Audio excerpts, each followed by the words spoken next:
महर्षि शू grand immortal जू ने ठंडी हंसी हंसी और अपने हाथ की लहर से एक चांदी की रेखा छोड़ी, जिससे मूर्तियों में से एक टूटकर चूर चूर हो गई। मुझे उम्मीद नहीं थी कि साधक जायन हमारा पीछा करने की हिम्मत करेगा। मैं सचमुच प्रभावित हूँ। मूर्ति के नष्ट होने के तुरंत बाद वेदी ऑल्टर सफेद रोशनी के साथ चमकी और उसे अपने मूल रूप में बहाल कर दिया। फिर उसने अपनी सुनहरी तलवार लहराते हुए हवा में प्रकाश की कटाई जारी रखी। जायन ने शांत भाव से जवाब दिया, मैं हिम्मत क्यों नहीं करूँगा। हमारे सामने एक दैवीय आत्मा खजाना डिवाइन स्पिरिट ट्रेजर प्रकट हो गया है और आप अभी भी परेशानी पैदा करने का इरादा रखते हैं। जब लिन यिनपिंग ने ये सुना तो उसके चेहरे पर शत्रुता छा गई, लेकिन जैसे ही वह बोलने वाली थी, चांदी पंख वाले रात्रि राक्षस सिल्वर ब्रिंज नाइटफाइंट ने उसे बीच में ही काट दिया। भूल न जाओ कि हमारे बीच भी कुछ हिसाब किताब बाकी है। हालांकि हमारे सामने एक खजाना है, लेकिन मुझे पहले अपने ऋण चुकाने में कोई आपत्ति नहीं होगी। उसके बगल में खड़ा सिंहबाज लायन हॉक खतरनाक मुद्रा में गुर्राया। ओह, क्या ऐसा है? जायन ने मुस्कुराते हुए जवाब दिया। गुई लिंग ने आह भरी और उसके बगल में खड़े होने के लिए आगे बढ़ी। उसे देखकर रात्रि राक्षस का भाव बदल गया। साधिका गुई, आप क्या कर रही हैं? आप उस इंसान के साथ क्यों हैं? उसकी आंख में एक अशुभ चमक भड़की और उसने चिल्लाकर कहा, क्या तुम सच में नहीं जानते या मूर्ख बन रहे हो? तुमने मेरा उपयोग करने के बाद तुमने केवल अपनी जीवन आत्मा टाइल्स लाइफ सोल टाइल्स की परवाह की और मुझे एक तरफ फेंक दिया। मेरी टाइल उसके हाथों में छोड़ दी। अगर मुझे अपनी जान बचानी है तो मुझे केवल उसकी आज्ञा माननी होगी। ये सुनकर साधक हैरान रह गए। रात्रि राक्षस के चेहरे पर थोड़ी शर्म आ गई और गरजता हुआ सिंहबाज तुरंत चुप हो गया। तीनों की दोस्ती कई वर्षों पुरानी थी। अगर संभव होता तो दोनों उसकी जीवन आत्मा टाइल को वापस पाने में मदद करना चाहते थे।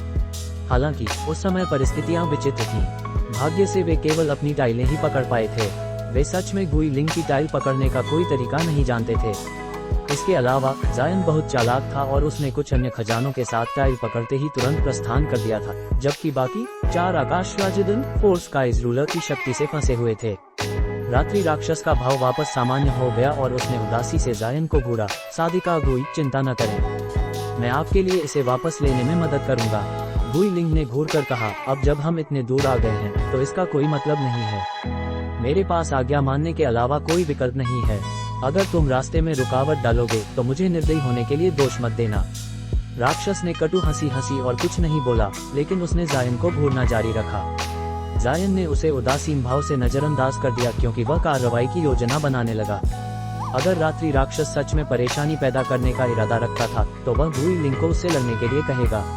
तब लेडी म्यूट ने मीठी मुस्कान बिखेरते हुए कहा, साधक जायन, कालवीर ओल्ड डेविल की आंख के खिलाफ आपकी लड़ाई कैसे रही? चूंकि वह अभी तक प्रकट नहीं हुआ है, क्या ये संभव है कि वह आपके हाथों अपना अंत भेज चुका है? ये शब्द उपस्थित सभी के लिए एक झटके की तरह थे। जायन ने उसकी उकसाने पर भौहें उठाई और उसे और उसके बगल में खड़ी सुंदर युवती को देखा। तो आप ही थी जिसने हमारी लड़ाई पर जासूसी की थी। मुझे अभी तक आपका नाम जानने का सुख नहीं मिला है। चूंकि आप नहीं जानते कि हम कौन हैं, तो आप निश्चित रूप से साधक जायन होंगे। हम नानजियांग के अमर रूप संप्रदाय निंजांग इमॉर्टल फॉर्म सेक्ट से हैं। हमें इस स्थान के आधे मालिक माना जा सकता है। भाई जायन का चेहरा काफी अनजान है। क्या आप महान जिन ग्रेट जिन के निवासी नहीं हैं? लेडी मू का शरीर सुडौल और चेहरा साधारण सुंदरता का था। जैसा कि वह फुसफुसाते हुए बोली, उसकी आंखों की गहराई से एक बर्फीली ठंडक निकल रही थी। मेरी उत्पत्ति का हमारे वर्तमान मामलों से कोई लेना देना नहीं है, और कालवीर के साथ मेरी लड़ाई के बारे में हमने केवल थोड़ी देर के लिए स्पारिंग की और फिर अलग हो गए। क्या वह बूढ़ा राक्षस अभी तक प्रकट नहीं हुआ है? ऐसा लगता है कि मैं यहाँ पहले पहुँचा हूँ। जायन ने बिना अपना भाव बदले बोला। उसके बगल में गुई लिंग ने आंखें घुमाई लेकिन चुप रही। लेडी मू को उसके शब्दों पर संदेह था, लेकिन वह ये भी विश्वास नहीं कर सकती थी कि वह इतने प्रसिद्ध व्यक्ति को मारने में सक्षम था। इसलिए जब उसने उसका अनफ्रेंडली जवाब सुना तो वह चुपचाप मुस्कुरा दी। ये क्लान के साधकों ने अब जायन को नई सूचना के आलोक में अधिक महत्व दिया और एक दूसरे से नजरें मिलाईं। फिर वे पीछे हट गए और समय के लिए जादुई व्यूह में पत्थर की पुतलियों पर हमला करना बंद कर दिया। सफेद पोशाक में देव नेसेंट सोल चरण का विद्वान स्कॉलर पलक मारकर जायन को एक ध्वनि संचरण वॉइस ट्रांसमिशन भेजा। साधक, ऐसा लगता है कि आप और उनके बीच कुछ रंजिश है। मैं ये क्लान का महान बड़े ये क्लान ग्रैंड एल्डर हूँ। महान जिन के शाही परिवार की कमान करने वाली शक्ति हूँ। क्या आप हाथ मिलाने में रुचि रखेंगे? हमें केवल 8 आत्मा राजदन एक स्पिरिट रूलर चाहिए। हॉल में सभी अन्य खजाने आपके होंगे। आप क्या कहते हैं? ये सुनकर जायन दंग रह गया, लेकिन उसने उदासीनता का भाव बनाए रखा और जवाब नहीं दिया। देखकर कि जायन में महान शक्ति है और वह उच्च श्रेणी के आत्मा जानवर बुई लिंग को नियंत्रित करता है, उसने आगे कहा, साधक, ऐसा न सोचे कि हम लालची हैं। अगर आप किसी तरह वह खजाना हासिल कर भी लेते हैं तो आप अपने आप लंबे समय तक नहीं टिक पाएंगे। जायन ने त्योरी चढ़ाई और अंततः ध्वनि संचरण के माध्यम से जवाब दिया, आपका ये क्लांत महान जिन का सबसे बड़ा कुलीन परिवार है। आपको मेरे जैसे बाहरी व्यक्ति की मदद की जरूरत क्यों है?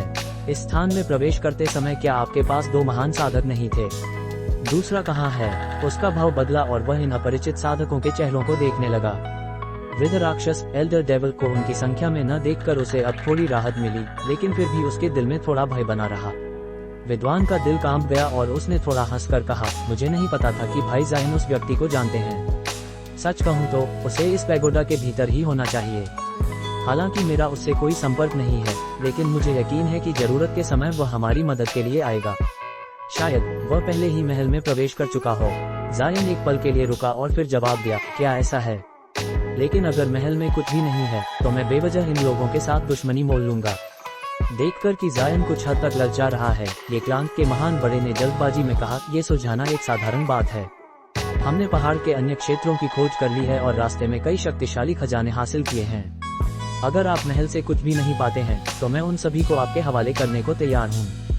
अगर आपको डर है कि वे भविष्य में बदला लेंगे तो हम आपको कुल का एक अतिथि एल्डर बना सकते हैं, या आपको 10 लाख आत्मा पत्थर स्पिरिट स्टोन्स का भुगतान भी कर सकते हैं। चूंकि बड़े सिर वाला विचित्र व्यक्ति और कुछ अन्य गायब हो गए थे, विद्वान को आगे बढ़ने में बहुत चिंता महसूस हो रही थी, क्योंकि उनकी वर्तमान स्थिति नियंत्रण से बाहर हो गई थी। इसलिए उसने जायन को जल्दी से अपने साथ जोड़ने में कोई कोताही नहीं बरती। एक पल के विचार के बाद जायन हंसा और मान गया, मैं 10 लाख आत्मा पत्थरों के प्रस्ताव को स्वीकार करता हूँ। अगर सबसे बुरा हुआ तो मैं बस महान जिन से चला जाऊंगा। बहुत उत्तम, तो बात पक्की। साधक अपनी इच्छानुसार कार्य कर सकता है, विद्वान ने अत्यंत खुश स्वर में कहा। अपनी आत्मा जुड़े जादुई खजाने के रूप में चांदनी सिल्वर मून जो उसकी आत्मा से जुड़ी थी, इस सौदे को स्पष्ट रूप से सुन सकती थी। वह खुद को न रोक पाए और बोली, क्या आप सच में उन्हें 8 आत्मा राजदंड दे देना चाहते हैं? बिल्कुल नहीं, जायन ने आराम से जवाब दिया, ये क्लांत अपनी कमजोरी से वाकिफ है और मुझे भी उनकी मदद की जरूरत है। केवल मौखिक समझौते के साथ, न तो किसी पक्ष को अपनी शर्तों पर टिके रहने की बाध्यता है। चांदनी ने आह भरी, मुझे भी ऐसा ही लगता है। जब महान व्यूह भेद निकाला जाएगा तो आपको राजदंड हासिल करने और अपनी सभी क्षमताओं का उपयोग करके भागने की तैयारी करनी होगी। जायन मुस्कुराया और कुछ नहीं बोला। उसी समय विद्वान ने अपनी आवाज में जादुई शक्ति चैनल की और जोर से चिल्लाया, दोस्तों, चूंकि साधक जायन आ गया है, हमें इस प्राचीन व्यूह को नष्ट करने का एक बड़ा मौका है। अगर हम पिछली व्यवस्था में साधक को शामिल कर ले तो कैसा रहेगा? महर्षि शू ने ठंडे भाव से नागभान से कहा, व्यूह को नष्ट करने के लिए हम पहले से ही काफी हैं। हमें दूसरों की जरूरत नहीं है, हम उसे पकड़ने वाले हैं। विद्वान का भाव उतर गया और उसने उदास स्वर में कहा, भाई शू मजाक कर रहे हैं। अगर आप ऐसा करना चाहते हैं तो मुझे कोई आपत्ति नहीं है, लेकिन क्या आपको लगता है कि आपके पास इधर उधर खेलने का समय होगा? ये सच है, लेडी मू ने अपने बालों को एक तरफ करते हुए कहा। हाई जेनिथ सेक्ट के मास्टर सेबल और स्वर्गीय राक्षस संप्रदाय के दावाओं का 7 अजीब डाउस्ट 7 वंडर्स बाहर से जल्द ही यहाँ पहुँचने वाले हैं। हमारे पास खजाना हासिल करने के लिए अधिकतम 1 दिन का समय है। जब राक्षस और धर्मपरायण मार्ग के सबसे बड़े संप्रदाय यहाँ आएंगे तो क्या आप विश्वास करते हैं कि खजाना हम में से किसी का भी होगा? मौजूद 3 राक्षसों को छोड़कर सभी साधक इन 2 संप्रदायों के नाम सुनकर बहुत चौंक गए। ये क्लांत के महान बड़े का चेहरा तो तुरंत पीला पड़ गया। महर्षि शू और लिंजिनपिंग ने एक दूसरे की ओर देखा और उनके पिछले भाव कहीं गायब हो गए। हालांकि अंतहीन आकाश मंदिर, एंडलेस स्काईज टेम्पल और स्वर्गीय राक्षस संप्रदाय के मैत्रीपूर्ण संबंध थे, लेकिन वे निश्चित रूप से उन्हें कुनबू पहाड़ के खजानों में समान हिस्सा दूर से नहीं देंगे। ठीक है, महर्षि शू ने अनिच्छा से कहा, चलो उसे प्रतिबंध तोड़ने में शामिल होने दो। एक बार यह नष्ट हो जाए तो दैवीय आत्मा खजाना जो भी उसे ले जा सकेगा उसी का होगा। दूसरों ने कोई आपत्ति नहीं जताई और अपने अपने इरादे छुपाए। जायन के होंठ इसे देखकर मुड़ गए। फिर उसने अपनी आस्तीन हिलाते हुए 1 दर्जन सुनहरी तलवारें छोड़ी और नीचे की मूर्तियों पर हमला करना शुरू कर दिया। दूसरे भी और देरी करने को तैयार नहीं थे। जहां तक नीचे की मूर्तियों का सवाल है, वे तुरंत फिर से चलने लगी और हवा की ओर अपनी तलवारें लहराने लगी। आसमान को प्रकाश की कतरनों और गरजते धमाकों से भर दिया। जैसा कि अन्य लोग महल के चारों ओर के व्यू पर हमला करते रहे, अमर रूप संप्रदाय इमॉर्टल फॉर्म सेक्ट के 2 बुजुर्ग एक गुप्त चर्चा कर रहे थे। छोटी महिला ने चिंतित स्वर में लेडी मू को ध्वनि संचरण वॉइस ट्रांसमिशन भेजा। वरिष्ठ मार्शल बहन, क्या हमें वास्तव में व्यूह तोड़ने में उनकी मदद करनी चाहिए? बुजुर्ग जियान ने उल्लेख किया था कि महल वृद्ध राक्षस पूर्वज एल्डर डेविल एंसेस्टर की मुहर से जुड़ा हुआ है, और यहाँ 8 आत्मा राजदंड एक स्पिरिट रूलर कैसे मिला? चिंता मत करो छोटी मार्शल बहन, लेडी मू ने जल्दी से शांत किया। ये वह जगह नहीं है जहाँ राक्षस को सील किया गया है, अन्यथा ड्रैगन कॉलक्रेस्ट ने अभी तक प्रतिक्रिया व्यक्त कर दी होती। जहाँ तक व्यूह को तोड़ने का सवाल है, ये केवल राजदंड के लिए नहीं है। हमें राक्षस दमन पैगोडा की 9वीं मंजिल तक पहुँचना होगा ताकि मुहर को मजबूत किया जा सके, क्योंकि वहाँ व्यूह का केंद्र है। हालांकि अगली मंजिल का कोई रास्ता नहीं है, जिससे महल ही एकमात्र ऐसी जगह बचती है जहाँ ये हो सकता है। मुझे इसे पहले समझाना चाहिए था। तो ऐसा था, मुझे आश्चर्य था कि वरिष्ठ मार्शल बहन मुझे यहाँ क्यों लाई। लेकिन राजदंड, लेडी मू ने बीच में ही काट दिया। 8 आत्मा राजदंड हमारे संप्रदाय के पूर्वजों द्वारा छोड़ा गया एक खजाना है। इसे हासिल करना हमारे लिए उचित ही है, ये सच है, लेकिन मुझे डर है कि इसके लिए लड़ना हमारे लिए मुश्किल होगा। सुंदर महिला ने अपने आसपास के साधकों और राक्षसों को देखा और हिचकिचाते भाव से कहा, शायद, लेकिन मत भूलो कि तुम्हारे पास 4 आकाश राजदंड 4 स्काइज रूलर है, जो उसी दैवी आत्मा खजाने की एक प्रतिकृति है। जब राजदंड के लिए लड़ाई होगी तो इसे सक्रिय करो और देखो कि क्या इसका कोई प्रभाव पड़ता है। भले ही यह प्रभावी न हो, बुजुर्ग जियान किसी भी समय आ सकते हैं और उन्हें सौंपने के लिए मजबूर होना पड़ेगा। उनका हमारे संप्रदाय से गहरा संबंध है। अगर हम उनसे विनती करें तो वे निश्चित रूप से हमें कुछ लाभ देंगे, भले ही वे सीधे 8 आत्मा राजदंड हमें न दें। लेडी मू की आंखों में एक चालाक चमक चमकी। ये भी सही है, सुंदर महिला फिर विचार में डूब गई और चिंता से पूछा, लेकिन उस कमरे से जिससे हम आए थे, वह काला व्यूह कैसा है? क्या ये संभव है कि वही वृद्ध राक्षस को सील किया गया हो? ये दुर्भाग्यपूर्ण है कि इसने अपना प्रभाव खो दिया है, अन्यथा हम पहले इस पर एक नजर डाल सकते थे। ये संभव है। हमारे संप्रदाय के रिकॉर्ड में वृद्ध राक्षस की मुहर के बारे में कोई विशिष्ट जानकारी नहीं है। जब दोनों अपनी गुप्त बातचीत जारी रखे हुए थे, वृद्ध राक्षस पवित्र पूर्वज एल्डर डेविल सेक्रेड एंसेस्टर पास के एक छिपे हुए स्थान में अपने बंधनों से मुक्त होने का प्रयास कर रहा था। काला दर्पण, जेड कमल, अंगूठी, प्राधिकार टोकन और छोटी काली बोतल विशाल 2 सिर वाले भेड़िए के ऊपर तैर रहे थे। प्रत्येक नीचे उसके शरीर में एक काली प्रकाश किरण छोड़ रहा था। इससे डरावनी राक्षसी रोशनी की एक परत उत्पन्न हुई, जो ताबीज और जंजीरों को भेड़िए की खाल से 1 फुट दूर धकेल रही थी। बंधन रोशनी के साथ चमके और इस जवाब में अपने प्रतिबंधों को सक्रिय किया, लेकिन इनमें सबसे उल्लेखनीय उसके चारों ओर लगे पीले दर्पण थे। उन सभी ने एक साथ एक गुंजन निकाला और उनकी चमकदार प्रकाश किरणें कई गुना मोटी हो गईं। 2 सिर और 4 भुजाओं वाला वृद्ध राक्षस इस समय हवा में तैर रहा था और 5 राक्षसी कलाओं आर्टिफैक्ट्स पर जादुई मुद्राएं स्पेल सील्स मार रहा था। उसके दोनों चेहरों पर गंभीर भाव थे, क्योंकि वे हवा में तैर रहे चांदी के भेड़िए को घूर रहे थे। उनके नीचे काला टेलीपोर्टेशन व्यू धूसर रोशनी की एक परत से ढका हुआ था, जिससे अस्थायी रूप से व्यवधान पैदा हो रहा था और किसी अन्य के अंदर घुसने से रोका जा रहा था। इस समय काले भेड़िए का सिर पूरी तरह से राक्षसी रूप धारण कर चुका था। न केवल उसका सींग कई गुना बड़ा हो गया था, बल्कि उसकी सतह से काली बिजली भी चमक रही थी, जो कभी कभी गरज की आवाज निकालती थी। भेड़िए की आंखें बैंगनी राक्षसी ज्वाला से जल रही थीं और केवल उन पर नजर डालकर ही पास के ताबीजों को जलाना शुरू कर दिया था। 5 कलाओं से राक्षसी क्वीची के संचार के बाद पवित्र पूर्वज के आत्मा खंड ने पर्याप्त क्वी जमा कर ली थी और अंततः अपने बंधनों को तोड़ना शुरू कर दिया। जैसे जैसे समय धीरे धीरे बीतता गया, भेड़िए के सिर ने अंततः पास के सभी ताबीजों को नष्ट कर दिया और एक श्रृंखला की दहाड़ें मारी। उसके शरीर पर काली रोशनी हिलने लगी और वह और भी बड़ा हो गया, मानो वह दुनिया को नष्ट करने वाला देवता बन गया हो। पीली प्रकाश किरणों का जाल इसे थोड़ी देर के लिए दबाने में कामयाब रहा, लेकिन भेड़िए के उग्र विस्तार ने जल्द ही इसे तोड़ दिया, जिससे सभी दर्पण एक साथ तारों की रोशनी के कणों में फट गए। हालांकि मूल रूप से साधारण स्वर्गीय तारा जंजीरें हेवनली स्टार चेन्स चमकते हुए उठी और फैल गईं, एक पल की भी देरी किए बिना विशाल भेड़िए को कसकर लपेटे हुए रहीं।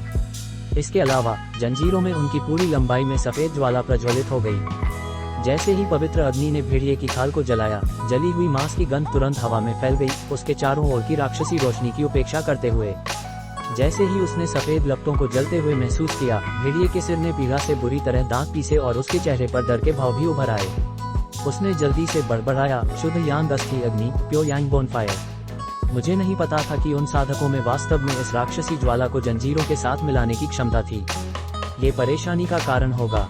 फिर काले भेड़िए के सिर ने अचानक सिर उठाया और बहरा कर देने वाली दहाड़ मारी। उसके सीन से काली बिजली उठी, आकाश में एक बिजली का गोला छोड़ा, जो फिर अनगिनत काली बिजली की चापों में फटकर जंजीरों पर बारिश करने लगी। एक पलक में सफेद लपटें और काली बिजली एक दूसरे के खिलाफ भिड़ गईं, मानो वे जंजीरों पर लिपटे दो अजगर हों, और उन्होंने अजीब दबी हुई आवाजें निकाली। उस सिर ने वहीं नहीं रुका, उसकी आंखों से बैंगनी ज्वाला उठी। उसने एक मंत्र पढ़ा और अपना मुंह फिर से खोला। इस बार अपने चारों ओर स्याही जैसी रोशनी की धुंध फूटी, जिससे पूरी दुनिया काली लहर में डूब गई। भयंकर टकराव की आवाजें सुनाई दी, क्योंकि उसने दूरी पर घने प्रतिबंधों की संख्या को मिटा दिया। इसे देखकर वृद्ध राक्षस के चेहरे पर खुशी छा गई। हालांकि राक्षस पूर्वज का आत्मा खंड अनगिनत वर्षों तक फंसा रहा था, लेकिन उसकी क्षमताओं में कोई कमी नहीं आई थी। कुनबू पहाड़ के बाहर मोहर के उद्घाटन के पास कुछ 100 साधक इकट्ठे हुए थे, जो कि पहले की संख्या से आधे से भी कम थे। हालांकि मास्टर सेबल अभी भी उद्घाटन पर बैठा था और उसके चेहरे पर गंभीर भाव था। ये भीड़ के सिर पर खड़े दर्जन भर नेसेंट सोल साधकों के कारण था। अगर हाइजेनिक सेक्ट की प्रसिद्धि और उसकी उच्च साधना न होती, तो वह संदेह करता कि वे अधीर होकर अंदर चले गए होते। लेकिन तब भी वह उन्हें ज्यादा देर तक नहीं रोक सकता था। मौजूद कई नेसेंट सोल साधक वास्तव में कुछ महान संप्रदायों से संबंधित थे। यहाँ तक कि हाइजेनिक सेक्ट भी उन्हें भड़काना नहीं चाहती थी। अंततः एक मध्य नेसेंट सोल वृद्ध व्यक्ति, जिसका चेहरा लाल चमक रहा था, भीड़ से बाहर आया। मास्टर सेबल, आप क्या योजना बना रहे हैं? मैं यहाँ अपना समय बर्बाद करने नहीं आया हूँ। मास्टर सेबल ने आह भरी और ध्यान से अपनी आंखें खोलीं। समान स्वर में उसने उत्तर दिया, साधक लुओ, क्या मैंने आपको पहले नहीं बताया? उद्घाटन लोगों के गुजरने के लिए उचित स्थिति में नहीं है। मैं आपको केवल इसलिए रोक रहा हूँ क्योंकि मैं नहीं चाहता कि आपके जीवन व्यर्थ बर्बाद हो।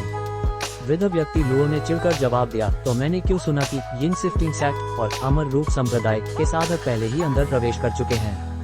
मास्टर सेबल ने शांत भाव से जवाब दिया, ऐसा इसलिए था क्योंकि लेडी हूँ के पास सूर्य चंद्रमा शटल, सन मून शटल था और भाई शू के पास खतरे का सामना करने के लिए कीन स्पिरिट मोड, कीन स्पिरिट पीकॉक था।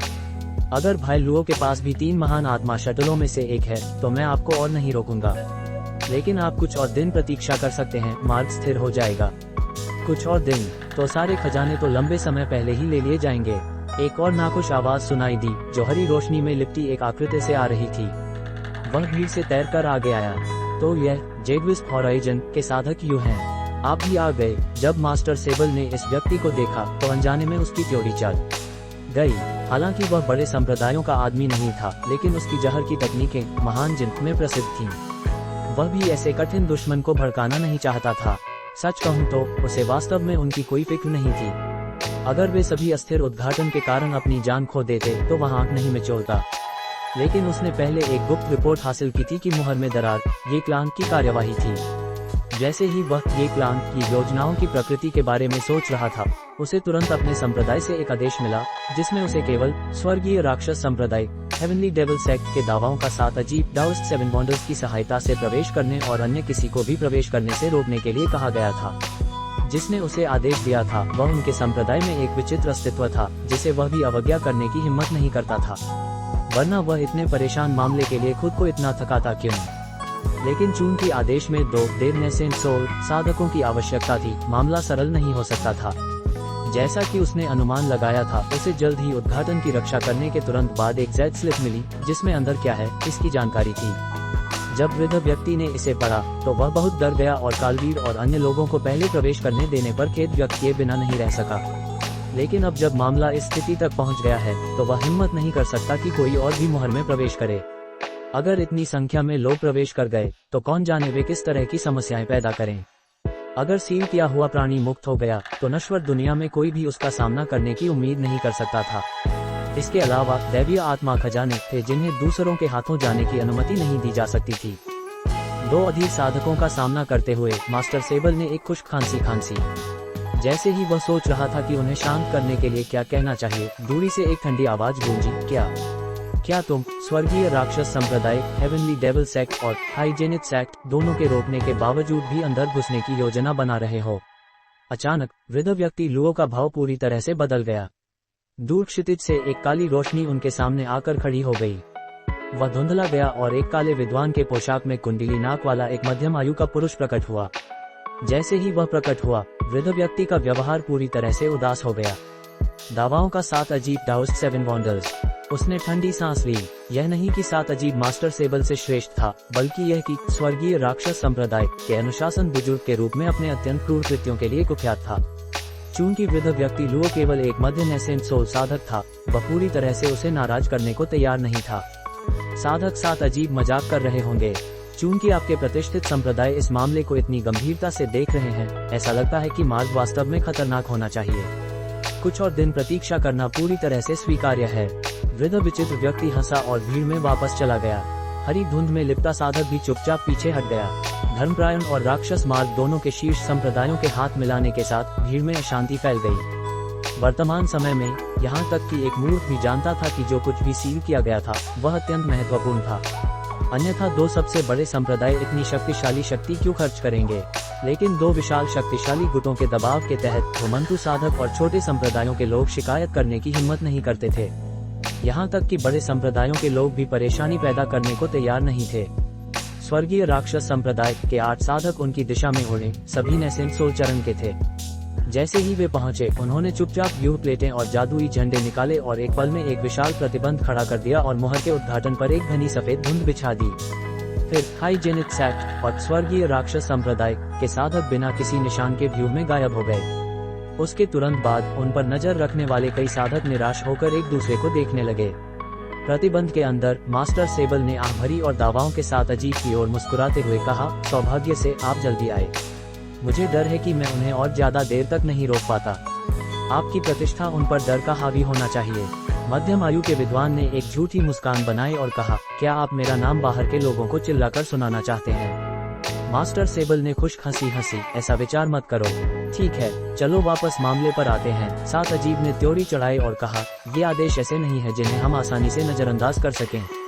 रास्ते में मैंने सुना कि यिन शिफ्टिंग सेक्ट पहले ही अंदर प्रवेश कर चुका है। क्या आपने उन्हें इसलिए अंदर जाने दिया क्योंकि कालवीर उनमें से एक था? मेरे आने से पहले कालवीर और कुछ घुमंतु साधक पहले ही अंदर प्रवेश कर चुके थे। बाद में कुछ यिन शिफ्टिंग सेक्ट के सदस्य और कुछ अंतहीन आकाश मंदिर के साधक भी अपने एक महर्षि ग्रैंड इमॉर्टल के साथ अंदर गए। उस समय मुझे मोहर के महत्व का पता नहीं था और मैं उन्हें रोकने के लिए दृढ़ संकल्पित नहीं था। सात अजीब ने स्नॉट किया और उदास स्वर में कहा, मुझे उम्मीद नहीं थी कि ये क्लान अपने दैवीय आत्मा खजाने की प्रतिकृति का उपयोग एक ध्यान भटकाने वाले साधन के रूप में करेगा और इस अवसर का उपयोग करके यहाँ आकर असली दैवीय आत्मा खजाने को हथियाने की कोशिश करेगा। अगर हमने उनकी कतारों में लंबे समय से तैनात जासूस न होते तो हम पूरी तरह से अंधेरे में होते। मास्टर सेबल ने आह भरी, यह एक दुर्भाग्य है। ये क्लान ने अपनी योजनाओं पर करीब से नजर रखी थी। हालांकि हमारे मुखबिरों को इसके बारे में कुछ समय पहले पता चल गया था, लेकिन उनके पास इसे रिपोर्ट करने का मौका नहीं था। वे केवल भागने से पहले उनके कुछ जादुई व्यूहों को नष्ट करने में सक्षम हो सके। अगर हमें ये जानकारी पहले मिल गई होती तो हमने कभी भी उन्हें यह मौका नहीं दिया होता। अगर प्राचीन राक्षस पूर्वज का अवतार मुक्त हो गया तो दैवीय आत्मा खजाने का क्या मूल्य? अगर हम इसे होने दिए तो कुछ नहीं किया जा सकता। ये देखते हुए कि कालवीर को प्रवेश किए कितना समय हो चुका है, उसे वह स्थान मिल गया होगा जहां राक्षस को सील किया गया था। वह मूर्ख नहीं है, वह ऐसा कुछ नहीं करेगा जिससे उसे कोई लाभ न हो। हालांकि अंतहीन आकाश मंदिर के वे साधक एक अलग बात हैं। वे महान जिन के निवासी नहीं हैं। ओह, मैंने सुना था कि आपके संप्रदाय का अंतहीन आकाश मंदिर के साथ संबंध है। मुझे उम्मीद नहीं थी कि आप उनसे सतर्क होंगे। क्या संबंध? हम केवल अपने हित में सौदे करते हैं, सात अजीब ने उदासीनता से जवाब दिया। प्राचीनों द्वारा रखी गई मुहर इतनी आसानी से कैसे टूट सकती है? जब तक उन्होंने वृद्ध राक्षस के प्रतिबंधों को भंग नहीं किया है, हमें उनके अंधाधुंध कार्यों को रोकने में सक्षम होना चाहिए। और भले ही वृद्ध राक्षस का अवतार भाग निकले, कई वर्षों की कैद के बाद वह बहुत कमजोर हो चुका होगा। मेरे साथ लाए गए 5 राक्षस प्रतिबंध पट्टियों डेविल रिस्ट्रिक्शन बैंड्स के साथ हमें उसे वश में करने में सक्षम होना चाहिए। राक्षस प्रतिबंध पट्टियां वह प्राचीन कलाएं जो आत्मा क्षेत्र स्पिरिट रेल्म से विरासत में मिली हैं। मास्टर सेबल की आंखें इसके जिक्र पर चमक उठी। सात अजीब ने ठंडी हंसी हंसी, बिल्कुल सही। जब वृद्ध राक्षसों ने हमारी दुनिया पर आक्रमण किया था तो आत्मा क्षेत्र के साधकों ने विशेष रूप से उच्च श्रेणी के वृद्ध राक्षसों से निपटने के लिए एक खजाना लाया था। 5 राक्षस दमन पट्टियों के साथ वृद्ध राक्षस पवित्र पूर्वज का अवतार भी बेबस हो जाएगा। मास्टर सेबल का भाव शांत हो गया और उसने कहा, यह अच्छा रहेगा।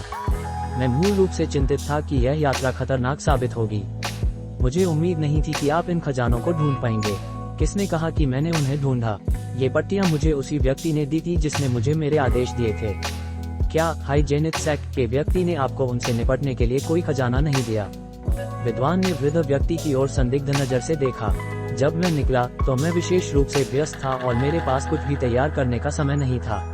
हालांकि मैंने एक स्वर्गबद्ध ब्लेड, हेवन बाउंड ब्लेड लाया है। मुझे कुछ सहायता करने में सक्षम होना चाहिए, मास्टर सेबल ने एक कटु मुस्कान के साथ कहा। सात अजीब ने सिर हिलाया। वह खजाना काफी उपयुक्त होगा। हालांकि अभी भी एक बात है जो मैं समझ नहीं पा रहा हूँ। अगर बिल्कुल जरूरी न हो तो हमें राक्षस का जीवन लेने से क्यों रोका जा रहा है? वे चाहते हैं कि हम इसे फिर से सील करें ताकि यह भविष्य में फिर से बाहर निकल सके। सात अजीब ने एक पल के लिए विचार किया और गंभीरता से जवाब दिया, कौन जाने, प्राचीन साधकों ने भी राक्षस को नहीं मारा था। इसके पीछे कुछ असाधारण परिस्थितियां होनी चाहिए।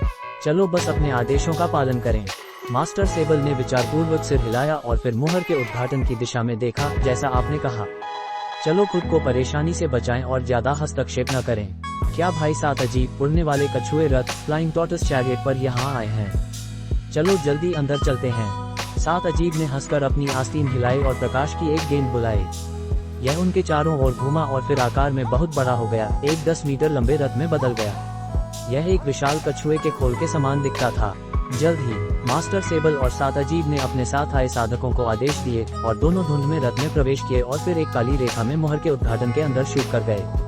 महान स्तंभ पहाड़ी श्रृंखला, ग्रेट पिलर माउंटेन रेंज, महान जिनकी 4 विशाल आत्मा नसों, स्पिरिट वेन्स में से एक थी। ये धर्मपरायण मार्ग के नंबर 1 संप्रदाय, हाइजेनिक सेक्ट की थी। स्वर्गीय राक्षस संप्रदाय और मिरिया डेमन वैली के अलावा महाद्वीप पर कोई भी अन्य गुट शक्ति के मामले में इनसे प्रतिस्पर्धा नहीं कर सकता था। इसके परिणाम स्वरूप 100 से अधिक विभिन्न आत्मा पहाड़ हाइजेनिक सेक्ट के नियंत्रण में थे। बर्फ आत्मा घाटी, आइसोल वैली, इन पहाड़ों में से एक अविशिष्ट छोटी जगह थी। ये पूरी तरह से आध्यात्मिक चीज से रहित थी और हड्डी तोड़ने वाली यिन हवाएं इस स्थान पर मंडराती थीं, जो वर्ष भर घाटी की दीवारों को बर्फ की एक परत से ढके रखती थीं। इस कम मूल्य वाली जगह वास्तव में हाइजेनिक सेक्ट के वर्जित क्षेत्रों में से एक थी, जिसके बारे में बहुत कम लोगों को पता था। विशेष रूप से रहस्यमयी बात यह थी कि घाटी के प्रवेश द्वार को छिपाने वाला एक ब्रह्मव्यूह इल्यूजन फॉर्मेशन था। इन कुछ प्रतिबंधों के अलावा वहां कोई साधक पहरा नहीं दे रहा था। सच्चाई ये थी कि किसी ने भी सैकड़ों वर्षों से इस स्थान के पास पैर रखने की हिम्मत नहीं की थी। यहाँ तक कि संप्रदाय के उच्च श्रेणी के बुजुर्ग भी अंदर कदम रखने की हिम्मत नहीं करते थे। वे केवल बाहर खड़े होकर आदर के स्वर में घाटी की ओर बात करते थे। ठीक उसी समय जब दावाओं का सात अजीब और मास्टर सेबल दोनों को नबू पहाड़ में प्रवेश कर रहे थे, एक बीमार रूप वाला धूसर पोशाक वाला एक वृद्ध व्यक्ति घाटी के बाहर प्रकट हुआ। उसने प्रवेश द्वार पर ब्रह्मव्यूह को उपहास से देखा और एक खांसी छोड़ी, फिर हरी रोशनी की एक रेखा में अंदर उड़ गया।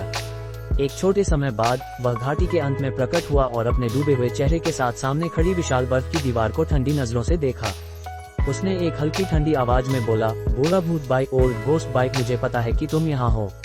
अपने ताबूत में छिपकर आगंतुकों से छिपने की कोई जरूरत नहीं है। जल्द ही उसके शब्द पूरी घाटी में बहरा कर देने वाली गूंज के साथ दोहराए गए।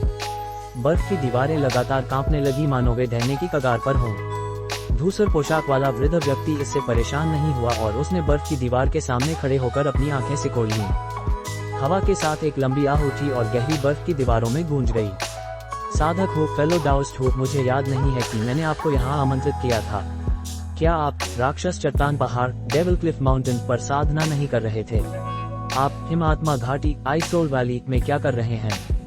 धूसर पोशाक वाले वृद्ध व्यक्ति ने नाक भान से कहा और नाखुश स्वर में बोला, क्या आप सोचते हैं कि मैं यहाँ होना चाहता हूँ? ये कुनबू पहाड़ के बारे में है। एक उदासीन आवाज ने जवाब दिया, ओह कुनबू पहाड़, क्या हमने यह मामला पहले ही अपने शिष्यों पर नहीं छोड़ दिया था? इसके बारे में और क्या बात करनी है? धूसर पोशाक वाले वृद्ध व्यक्ति ने उदास स्वर में कहा, अगर यह इतना सरल होता। आप शायद यह नहीं जानते, लेकिन वृद्ध भूत जियान, ओल्ड घोस्ट जियान को पहाड़ पर दुर्घटना का सामना करना पड़ा। वृद्ध भूत जियान, क्या आप सुनिश्चित हैं? बचे हुए बूढ़े बेवकूफों में से वह हम में से सबसे मजबूत था। आवाज अविश्वास से चिल्लाई। धूसर पोशाक वाले वृद्ध व्यक्ति ने ठंडे भाव से जवाब दिया, मुझे खुद बहुत निश्चित नहीं है, लेकिन वृद्ध विचित्र फैन ओल्ड एक्सेंटर पंत ने अपनी उड़ने वाली तलवार से व्यक्तिगत रूप से मुझे रिपोर्ट की। आप समझने चाहिए कि वह हमेशा उस बूढ़े भूत का अच्छा दोस्त रहा है और उन्होंने प्राथमिक आत्मा मोती प्राइमल सोल पर्ल्स का आदान प्रदान किया था। हाल ही में कुनबु पहाड़ दुनिया में प्रकट हुआ और वृद्ध भूत जियांग मौके पर ही था, लेकिन अंदर जाने के तुरंत बाद उसका प्राथमिक आत्मा मूर्ति मंद पड़ गया। अगर वह गंभीर रूप से घायल नहीं है तो वह किसी प्रकार के प्रतिबंध में फंसा होगा। किसी भी मामले में वह अच्छी स्थिति में नहीं है। थोड़ी रुक के बाद उसने आगे कहा, और जैसा कि यह मौका मिला है, वृद्ध विचित्र फैंग को एक बड़ी समस्या का सामना करना पड़ा है और वह व्यक्तिगत रूप से मदद करने में असमर्थ है। इसलिए उसने अनुरोध किया है कि हम जाकर देखें। उसने कहा कि वह मुआवजे के रूप में हमें 2 रक्त की गोलियां ब्लड ची पिल्स देने को तैयार है। 2 कितने उदार। वह गोली हमारे जीवन काल को दसियों वर्षों तक बढ़ा देगी। लेकिन विचित्र फैंग को कैसे पता चला कि भूत जियांग पहाड़ में गया था? आवाज ने सतर्क स्वर में पूछा। वह बूढ़ा भूत हमेशा से चालाक रहा है। जब भी वह कुछ करने निकलता है तो अगर कुछ हो जाए तो वह एक समाधान पीछे छोड़ जाता है। कुनबु पहाड़ में प्रवेश करने से पहले उसने विचित्र फैंग को अपनी उड़ने वाली तलवार से एक संदेश भेजा था। ऐसा लगता है कि उसके कार्य फलदायक साबित हुए और अब हम उसे बचाने यहाँ हैं। कैसा रहेगा? क्या साधक बाई को एक नजर डालने में दिलचस्पी होगी? अपने आप उन्हें परिष्कृत करने में हमें काफी समय लगेगा, वृद्ध व्यक्ति ने लुभावने स्वर में कहा। आवाज ने तब विचार में रुकी। जल्द ही उसने कहा, मैं इसे छोड़ दूंगा। आप जा सकते हैं, लेकिन मैं नहीं जाऊंगा। क्या रक्त की गोली सच में आपको नहीं लुभा रही? वृद्ध व्यक्ति ने आश्चर्य से पूछा। आवाज ने ठंडे स्वर में जवाब दिया, मैं वाकई ललचा रहा हूँ, लेकिन मुझे डर है कि जो कुछ भी मुझे मिलेगा वह जोखिम के लायक नहीं होगा। आपका मतलब क्या है? भले ही वह राक्षस वास्तव में कैद से भाग गया हो, अगर हम मिलकर हाथ जोड़ें तो हमें डरने की कोई बात नहीं है। डरने की क्या बात है? चाहे वह अतीत में कितना भी भयंकर क्यों न हो, इतने वर्षों के दमन के बाद उसकी क्षमताएं हमारे अपने से ज्यादा ऊंची नहीं होनी चाहिए। वह प्राचीन काल की तरह इतना अत्याचारी नहीं हो सकता जो नश्वर दुनिया में अंतरिक्ष संवारने चरण स्पेशल टेम्परिंग स्टेज की क्षमताओं का उपयोग करने की हिम्मत करता था। तो फिर जाने में क्या दिक्कत है? वृद्ध व्यक्ति ने त्योरी चढ़ाई।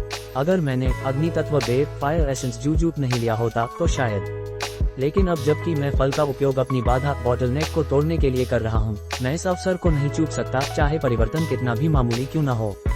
वृद्ध व्यक्ति के चेहरे पर चेतावनी के भाव उभरे। आत्मा वस्तु जो आपने हासिल की, वह क्या आपने इसे सीधे खा लिया? जरूर। पर्याप्त अग्नि आध्यात्मिक शक्ति प्राप्त करने का यही एकमात्र तरीका है। वृद्ध व्यक्ति की आंखों में एक चमक भड़की और वह उदास स्वर में बोला, आपने वास्तव में ऐसा किया? क्या आप नहीं जानते कि अगर आप फलों की आध्यात्मिक शक्ति को गोली में परिष्कृत किए बिना लेते हैं तो वह अत्यधिक प्रभावशाली होती है? यह आपके शरीर में जादुई शक्ति को प्रज्वलित करने के लिए पर्याप्त है। क्या पिछली बार जब हम मिले थे तब हमें खतरों से बहुत परिचित नहीं हो गए थे? मुझे अच्छी तरह पता है, लेकिन अगर मैं जोखिम नहीं उठाता तो मैं इन बर्फ की दीवारों के भीतर ही समाप्त हो जाऊंगा। या शायद मैं भूत जियांग और विचित्र फैंग का उदाहरण लूंगा और अपनी महान क्षमताओं को छोड़कर मूर्ख बन जाऊंगा। निम्न श्रेणी के साधकों के साथ घुल मिल जाऊंगा, डर के मारे कि बहुत अधिक जादुई शक्ति का उपयोग करने से मेरी जान चली जाएगी, आवाज ने उपहास के स्वर में कहा।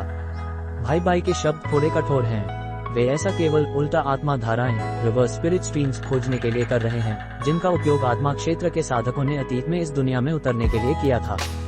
देव परिवर्तन चरण लेट डेटी ट्रांसफॉर्मेशन स्टेज तक न पहुंचने तक हमें आरोहण असेंड करने के लिए इन मार्गों का उपयोग करना होगा। आखिरकार उच्च क्षेत्रों के साधक अपनी जादुई शक्ति को दबाकर हमारी दुनिया में बलपूर्वक उतरने में सक्षम थे। अगर हमें ये मार्ग मिल जाते हैं तो हम अस्थायी रूप से अपनी जादुई शक्ति बढ़ा सकते हैं और उनका उपयोग आत्मा क्षेत्र में प्रवेश करने के लिए कर सकते हैं। अतीत में दुनिया के बदलने के बाद से हमारे अनगिनत देव परिवर्तन भाई बंधुओं ने नश्वर दुनिया के अधिकांश हिस्सों में किसी भी उल्टा आत्मा धाराओं की खोज की। अगर कोई मौजूद होती तो उन्हें अब तक मिल गई होती, या वे समुद्र के सुदूर इलाकों में स्थित हो सकती हैं, जिसका मतलब है कि उन्हें बिल्कुल भी नहीं मिल पाएगी। शायद, लेकिन किसी भी मामले में आत्मा क्षेत्र में आरोहण करने की हमारी एकमात्र आशा का पीछा करना बैठकर मरने से बेहतर है। धूसर पोशाक वाले वृद्ध व्यक्ति ने एक बेबस अभिव्यक्ति बनाई।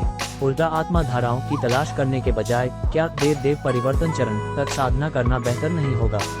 लेकिन अगर प्राचीन राक्षस क्षेत्र की दुष्टता के कारण हमारी दुनिया की शक्ति विरल न हो गई होती तो हम इस चरण पर कभी भी फंसे नहीं होते, व्यक्ति ने आक्रोश में कहा।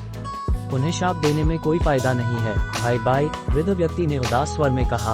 आरोहण करने वाले प्राचीनों के अंतिम लोगों के साथ अगले साधक के देव परिवर्तन चरण तक पहुंचने और आरोहण करने में कुछ समय लगेगा, और तब भी प्राचीन काल की तुलना में उनकी संख्या अविश्वसनीय रूप से कम होगी। हाल ही में स्थिति और भी बदतर हो गई है।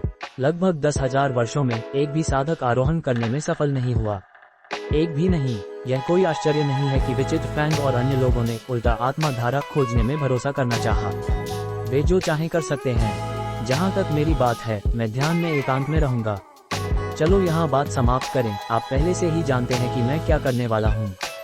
या तो विचित्र फैंग के अनुरोध को अस्वीकार कर दें या खुद जाएं।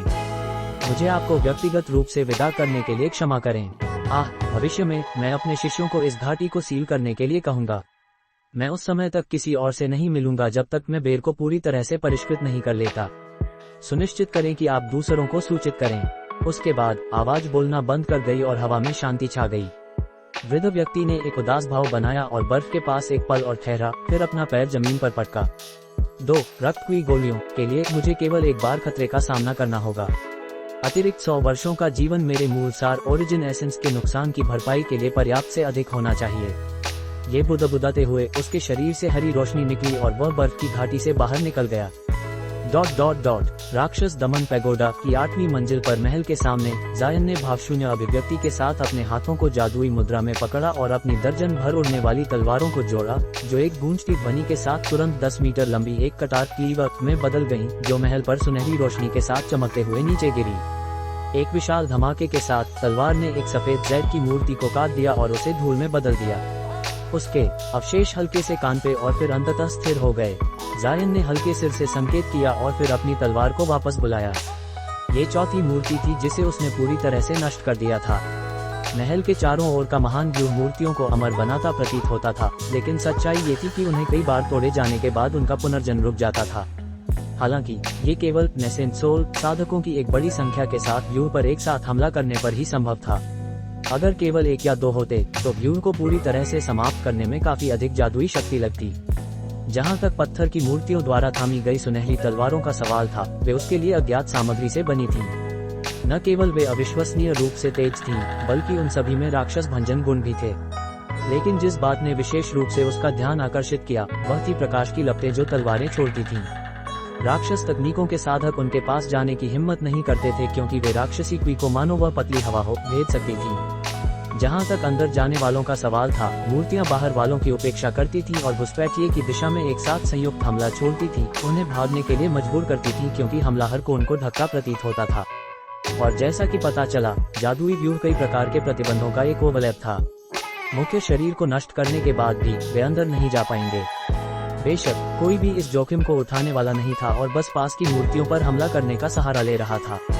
उन्हें नष्ट कर दिए जाने के बाद वे कम से कम प्रयास के साथ व्यूह के बाकी हिस्सों को तोड़ने में सक्षम हो जाएंगे। जायन ने अपने सामने की मूर्ति पर प्रहार करने के बाद अचानक त्योरी चढ़ाई और इधर उधर देखा। उसने केवल कुछ और पुतलियां देखी जो अभी भी चल रही थीं। जब उसने ये सोचा तो चांदनी अचानक उसके मन से चीख उठी और दर्द में सिसकने लगी। अपनी घबराहट में वह खुद को रोक नहीं पाया और पूछा, क्या हो रहा है? क्या कुछ गलत है? उसकी आवाज में चिंता का स्वर था। यह महत्वपूर्ण नहीं है। महल में कुछ ऐसा है जो जाग उठा है। यह मुझे एक महत्वपूर्ण अजीब एहसास देता है, जैसे ये परिचित हो। मेरा सिर। कुछ शब्दों को जबरदस्ती निकालने के बाद चांदनी कर सकती थी वह बस कराना। जायन ने जब ये सुना तो उसका दिल जोर जोर से धड़कने लगा और उसने जल्दी से महल के जादुई व्यूह के केंद्र की ओर देखा। इमारत बिल्कुल वैसी की वैसी दिख रही थी जैसी पहले थी। परेशान होकर वह चंदनी से एक और सवाल पूछने ही वाला था कि महल के हॉल से एक विशाल दबाव उठा। उसके बाद एक दिल दहला देने वाला विस्फोट हुआ।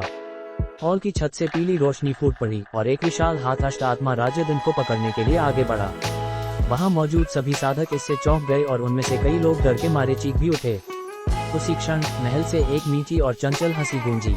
फिर अष्ट आत्मा राजदन के चारों ओर की जगह लहराने लगी और एक बिखरे बालों वाली आकृति वहां प्रकट हुई। उसने तुरंत अपना मुंह खोला और एक प्रकाश किरण बिजली की तरह चमकते हुए बाहर निकाली, जो उस विशाल हाथ पर आक्रमण कर आसानी से उसे भेद गई। एक दर्दनाक चीख सुनाई दी और वह विशाल हाथ जल्दी से गायब हो गया। इसके तुरंत बाद पीली रोशनी में लिपटी एक आकृति ऊपर उड़ी और तेजी से भाग गई। वह बिखरे बालों वाला व्यक्ति ठहाका लगाकर हंसा और एक अमानवीय गति से धुंधला गया। किसी तरह वह एक पल में 30 मीटर दूर तक फैल गया और पीछा करने लगा। पीली रोशनी वाला व्यक्ति बहुत घबराया और उसने अपने मुंह से एक लाल तीर बाहर निकाला। ये रक्तसार से बना एक हमला था और अविश्वसनीय रूप से तेज था, लेकिन दूसरे व्यक्ति ने बस अपनी जगह से धुंधला गया और तीर उसके शरीर से गुजर गया जैसे वह कोई भ्रम हो। पीली आकृति से तुरंत एक दर्दनाक चीख निकली और जल्द ही उसने एक अज्ञात गुप्त तकनीक का उपयोग करते हुए खुद को धुंध में बिखेर दिया और फिर कुछ दूरी पर फिर से जमा हो गया। उस क्षण उसका चेहरा मौत की तरह पीला पड़ गया था और शरीर खून से सना हुआ था। उसके शरीर पर कई लंबे पंजे के निशान थे और उसकी एक भुजा खून से लथपड़ एक ठूंठ की तरह लटक रही थी। सातवें चाचा, ये कबीले के बड़ों ने उसकी दशा देखकर अविश्वास में चीख दी। ये दयनीय आकृति उस बड़े सिर वाले विचित्र व्यक्ति की थी। ये कबीले के मुखिया उसके अचानक प्रकट होने से विशेष रूप से हैरान थे। हालांकि जायन और अन्य लोगों को इस व्यक्ति की पहचान नहीं पता थी, लेकिन उनकी आत्मिक इंद्रियों के एक स्पर्श से पता चला कि वह एक उच्च स्तरीय नेसेंट सोल साधक था। परिणाम स्वरूप उनका झटका दूसरों से कम नहीं था। जहां तक उस बिखरे बालों वाले व्यक्ति का सवाल था जो उसका पीछा कर रहा था, उसके बाल उसके चेहरे को ढांपे हुए थे, लेकिन उसके रूप से वह स्पष्ट रूप से पवित्र विश्व संप्रदाय के मुखिया हुआ तियानकी जैसा दिखता था। हालांकि उसके मुंह से निकलने वाले शब्द एक युवा महिला की मनमोहक आवाज में थे। अगर वहां मौजूद लोगों की विशाल क्षमताएं और अष्टात्मा राजदन की उपस्थिति नहीं होती तो जायन वहां से भाग गया होता। जब अन्य साधकों ने देखा कि कुछ गड़बड़ है तो उन सभी ने उस बिखरे बालों वाले आदमी को हैरानी से देखा। वह एक उच्च स्तरीय नेसेंट सोल साधक को इतनी दयनीय स्थिति में ला सका था। क्या वह एक देवता परिवर्तन साधक था? जैसे ही यह विचार उनके दिमाग में आया, उन्हें लगा कि उनका दिल धड़कना बंद हो गया है। लेकिन जब इस रहस्यमयी आकृति ने देखा कि बड़े सिर वाला विचित्र व्यक्ति बच गया है, तो उसने एक ठंडी हंसी हंसी और उसका पीछा नहीं किया। बजाय इसके उसने व्यूह के बाहर दूसरों पर अपना ध्यान केंद्रित किया। उसकी नजर एक तीखे ब्लेड की तरह ठंडी थी, जो उनकी आत्माओं में एक भयानक भय पैदा कर रही थी। उनमें से सबसे कमजोर लोग लड़खड़ा गए और कुछ कदम पीछे हट गए, इससे पहले कि वे अपना संतुलन बना पाते। जायन ने भीतर ही भीतर शाप बका, क्योंकि उसकी आंखों से नीली रोशनी चमकी और उसने इस प्रभाव को रोकने के लिए जल्दी से दिव्य दृष्टि आत्मा नेत्र का उपयोग किया। लेकिन जब उस आदमी की नजर उस पर पड़ी तो जायन को लगा जैसे वह बर्फ में डूबा हो और उसका चेहरा पीला पड़ गया। वाह, तुम हो! रहस्यमयी आकृति से एक महिला की आवाज निकली और उसकी नजर जायन पर टिक गई। वह अविश्वास में उसे देख रहा था। उसी क्षण उसके भंडारण थैले में हलचल हुई और एक सफेद रोशनी बाहर निकली, हवा में एक बार घूमकर उसके सामने जा गिरी। एक चांदी की चमक के साथ बुलाया गया लोमड़ी रूप लेकर एक सुंदर युवती के रूप में सफेद वस्त्र पहने प्रकट हो गई। ये वाकई तुम हो! जब रहस्यमयी व्यक्ति ने चंदनी को देखा तो उसका शरीर कांप उठा और उसने सिर उठाया, अपना असली चेहरा प्रकट करते हुए। हुआ तियानकी! आसपास के साधकों में फिर से हलचल मच गई। अपनी अभरी आंखों को छोड़कर उसका बाकी रूप बिल्कुल नहीं बदला था। वह चंदनी को एक अजीब अभिव्यक्ति के साथ घूर रहा था। जब अन्य साधकों ने यह अजीब दृश्य देखा तो वे पूरी तरह से हैरान रह गए। अपने विशाल अनुभव के साथ उन्हें पता था कि हुआ तियानकी पर कब्जा कर लिया गया था, लेकिन कब्जा करने वाले की पहचान पूरी तरह से एक रहस्य थी। बड़े सिर वाले विचित्र व्यक्ति ने इस अवसर का लाभ उठाकर चुपके से पीछे हटना शुरू कर दिया और साथ ही जल्दी से एक दवा की गोली निगल ली और अपनी कटी हुई भुजा पर कई ताबीज लगा दिए। अचानक सफेद चमक की झलक के साथ उसकी भुजा तुरंत ठीक हो गई। इसके बाद उसने सिर उठाया और कब्जे वाले आदमी को एक बार फिर देखा। वर्तमान परिस्थितियों में जायन ने आंखें सिकोड़ते हुए दिमाग में भागते विचारों के साथ खड़ा रहा। जो कुछ भी उस पर कब्जा कर रहा था, उसने चंदनी को सबसे पहले वहां बुलाया था। हालांकि उसे नहीं पता था कि उसका चंदनी से क्या रिश्ता था। क्या वह मित्र था या शत्रु? हुआ तियानकी के चेहरे का झटका गायब हो गया और उसने उदासीनता से कहा, शिवलिंग, तुम्हें कई साल पहले इस जगह को ढूंढ लेना चाहिए था। मुझे उम्मीद नहीं थी कि तुम अभी पहुंचोगी। तुम्हारी आभा इतनी कमजोर क्यों हो गई है? और तुम 4 आंखों वाली लोमड़ी के शरीर में क्यों हो? क्या तुम्हें नहीं लगता कि यह हमारे स्वर्गीय चांदनी भेड़ियों के रूप का अपमान है? चंदनी ने अपने चेहरे से बाल हटाए और लंबे समय तक चुप रहने के बाद संदेह से बोली, क्या तुम लिरिना हो? जब उस व्यक्ति ने ये सुना तो उसके चेहरे पर एक अजीब अभिव्यक्ति आ गई। उसने चंदनी को एक क्षण और घूरा और फिर एक मधुर और प्यारी हंसी हंसी। मुझे उम्मीद नहीं थी कि हमारी जाति की सबसे बड़ी सुंदरता, देवता भेड़िया तियानकुई की प्रिय पत्नी, ने अपनी याददाश्त खो दी है। मुझे यह अनुमान लगाना चाहिए था। पवित्र पूर्वज युआनचा के अवतार ने उस समय तुम्हारी आत्मा को हमारे शरीर से बाहर निकाल दिया था। यह कोई आश्चर्य की बात नहीं है कि वह पूरी तरह से बरकरार नहीं रही। मेरी प्यारी छोटी बहन, मैं लिरिना नहीं हूँ, मैं लॉन्ग मेंग हूँ। जब यह मीठी और मनमोहक आवाज एक आदमी के रूप में से निकली तो यह एक अजीब असंगति पैदा कर रही थी। जायन ने त्योरी चढ़ा दी और उसे एक हल्का सा एहसास हुआ कि चीजें बुरी तरह विकसित होने वाली हैं। हालांकि उसे नहीं पता था कि चंदनी का इस महिला से क्या रिश्ता था, लेकिन उसे उसके स्वर में उसके प्रति एक शत्रुता का झलक मिला। चंदनी ने तनाव के साथ त्योरी चढ़ाई और लंबे समय तक लॉन्ग मेंग को घूरती रही। उसकी अभिव्यक्ति बदलती रही जैसे उसे कुछ याद आ रहा हो। तुम्हारे शब्दों ने कुछ यादें जगा दी हैं, हालांकि वे अभी भी बहुत धुंधली हैं। अगर मैं सही हूँ तो हम एक ही हैं। लॉन्ग मेन की आवाज बर्फ की तरह ठंडी हो गई। हम तो तुम्हें याद है, वास्तव में हम मूल रूप से एक व्यक्ति थे जिसका नाम लिरिना था, लेकिन जब हमारे पूर्वज ने अपनी 5000वीं वर्षगांठ के संकट से निपटा तो उसने हमारे चांदनी भेड़िया कबीले की सर्वोच्च गुप्त तकनीक का अभ्यास किया। लेकिन उसने बीच में ही एक गलती कर दी और उसकी आत्मा 2 में फट गई, जिससे हमारा निर्माण हुआ। हालांकि तुम्हारी प्राथमिक आत्मा मजबूत थी और तुमने मालिक बनकर मुझे शाश्वत नींद में दबा दिया। लेकिन अब मामले पलट गए हैं। तुम्हारी प्राथमिक आत्मा इतनी बेकार होने के कारण मैं अंततः तुम्हें नष्ट कर सकती हूँ। चंदनी का चेहरा तन गया, लेकिन जल्द ही उसकी अभिव्यक्ति शांत हो गई। हालांकि मुझे ज्यादा याद नहीं है, लेकिन मुझे रक्त काटने वाला आत्मा छाप जरूर याद है। तुम मुझे नहीं मार सकती। अगर मैं वाकई मर गई तो तुम्हारे जाने की कोई जगह नहीं होगी। लॉन्ग मेन की अभिव्यक्ति उदास हो गई और उसकी आंखों से हरी रोशनी चमकने लगी। चंदनी ने तुरंत एक चीख मारी। उसका शरीर कांपने लगा जैसे उस पर एक विशाल अदृश्य बल ने हमला किया हो। जायन ने अपने होठ भींचे और बिना देर किए हवा में हाथ बढ़ाया। अचानक उसके पीछे एक बड़ा नीला हाथ प्रकट हुआ और चंदनी को उस हमले से बाहर खींच लिया। लॉन्ग मेंग इससे हैरान रह गई और जल्द ही उसने जायन पर क्रोध से घूरा। बुरा है।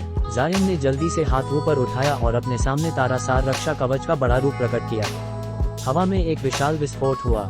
कवच की सतह हिंसक रूप से चमकी और उसमें कई इंच गहरे गड्ढे पड़ गए। जायन को लगा कि उसका दम ठंडा हो गया है।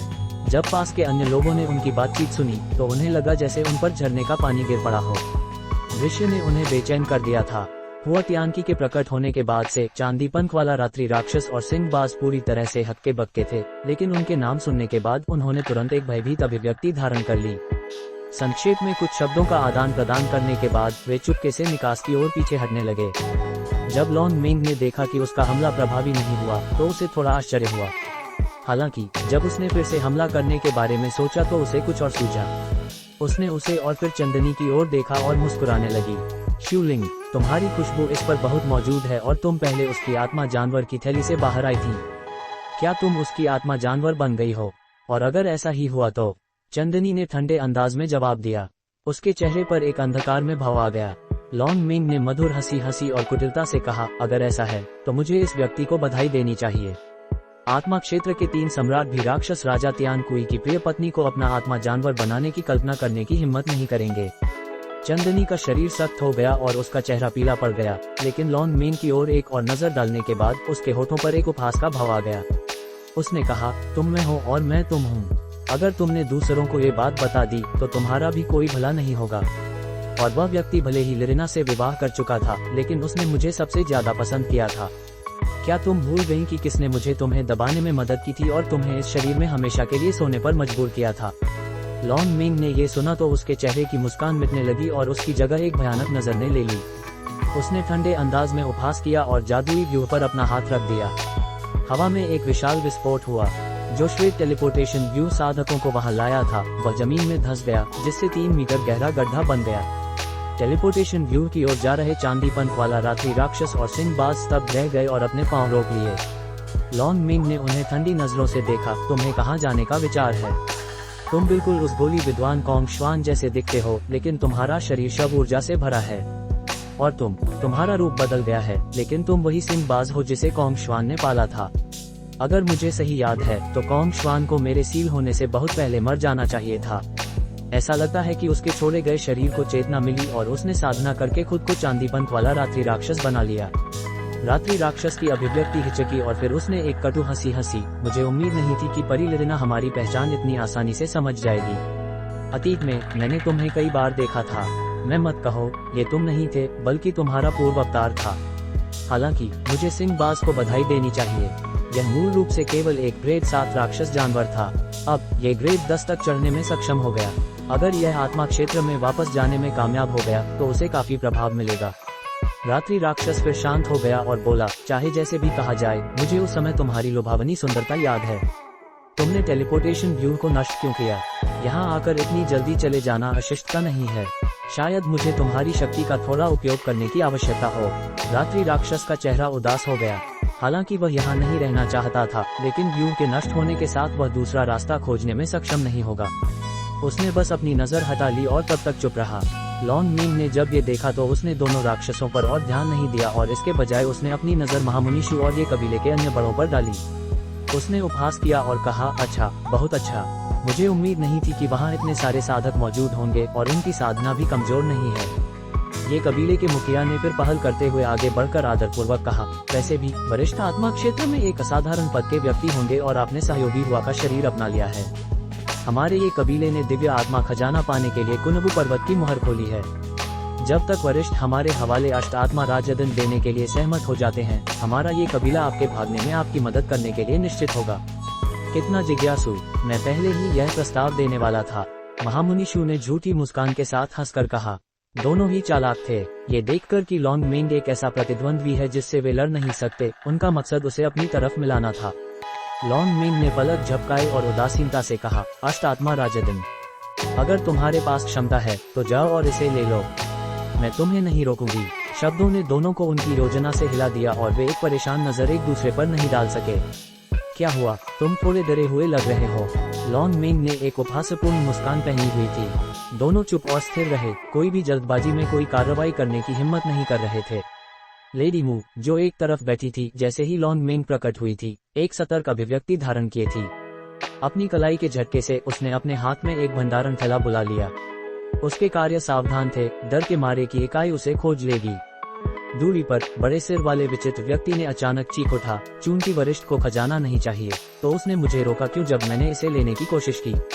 लॉन्ग मेंग ने पिटे हुए आदमी की ओर एक नजर दौड़ाए और आकस्मिक रूप से कहा, दूसरों को खजाना मिल सकता है लेकिन केवल तुम्हें नहीं। क्यों? विचित्र व्यक्ति ने अपने ठूंठ वाले हाथ की ओर एक आक्रोशपूर्ण अभिव्यक्ति के साथ देखा। पच, क्या ये स्पष्ट नहीं है क्योंकि तुमने हाल ही में राक्षस पूर्वज युवांचा के अवतार से मुलाकात की थी? मुझे इसके बारे में कुछ नहीं पता। विचित्र व्यक्ति ने साफ साफ इनकार किया, लेकिन उसका दिल पूरी तरह से हिल गया था। हालांकि तुम केवल थोड़े समय के लिए एक साथ थे, लेकिन इसने तुम्हारे शरीर को दुर्लभ राक्षसी ऊर्जा से प्रदूषित कर दिया है। मैं एक नजर में ही इसे देख सकती थी, चाहे तुम इसे मानो या नहीं। जब तुमने देखा कि मेरा आत्मा बॉक्स कमजोर है तो तुमने दुर्भावनापूर्ण इरादे रखे थे। अगर मैंने इस कब्जे वाले शरीर को इतनी जल्दी नहीं जगाया होता तो मुझे डर है कि मैं तुम्हारे हाथों गिर गई होती। तुम काफी बहादुर हो मुझ पर एक आत्मा विनाशक ताबीज का उपयोग करने की हिम्मत करने के लिए। जब कबीले के मुखिया ने ये सुना तो वह स्तब्ध रह गया, लेकिन जल्द ही उसने विचित्र व्यक्ति को कुछ आवाज संदेश भेजे। हालांकि प्राप्तकर्ता चुप रहा, जैसे उसने कुछ सुना ही नहीं हो। मुखिया की अभिव्यक्ति बर्फ की तरह ठंडी हो गई। जायन ने फिर पूछा, ये राक्षस पूर्वज युवांचा कौन है? क्या वे एक बड़े राक्षस हैं? लॉन्ग मेंग की अभिव्यक्ति इसके जवाब में थोड़ी हिली, लेकिन जल्द ही उसने सिर उठाया और ठंडे अंदाज में हंसी। जायन ने त्योरी चढ़ा दी।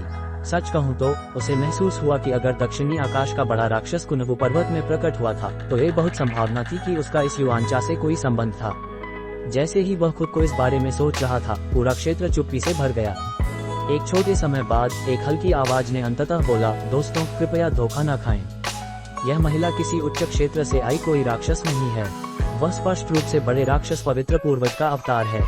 अगर तुम आगे बढ़कर अष्ट आत्मा राजदंड लेते हो तो राक्षस अनुबद्ध हो जाएगा, जिससे नश्वर दुनिया में तबाही आ जाएगी। बोलने वाली अमर रूप संप्रदाय की लेडी मू थी। वह अपने हाथ में कई इंच बड़ी एक जेड मुहर पकड़े हुई थी। इसकी सतह प्रकाश की किरणों के साथ चमक रही थी, जो एक वास्तविक ड्रैगन का भ्रम पैदा कर रही थी। छवि ने लॉन्ग मेंग को गुस्से से बदहाल कर दिया, जैसे वह कुछ ऐसी चीज देख रही हो जिससे वह पूरी तरह से नफरत करती है। Dragon call crest. उसकी अभिव्यक्ति में भारी गुस्सा था और उसने तुरंत लेडी मू की ओर हाथ बढ़ाया। एक किरकिराहट के साथ एक विशाल बल हवा को चीरते हुए निकला और ऊपर से उसे कुचलने का प्रयास किया। अपनी चेतावनी में लेडी मू ने जल्दी से मुहर ऊपर उठाई। अचानक एक ड्रैगन की दहाड़ सुनाई दी और मुहर से 10 ड्रैगन प्रेत उड़ते हुए निकले और अदृश्य बल का सामना करने गए। एक विशाल धमाके ने हवा को हिलाया, टकराव से श्वेत प्रकाश चमका। लेडी मू और उसकी छोटी मार्शल बहन ने इस अवसर का उपयोग किया।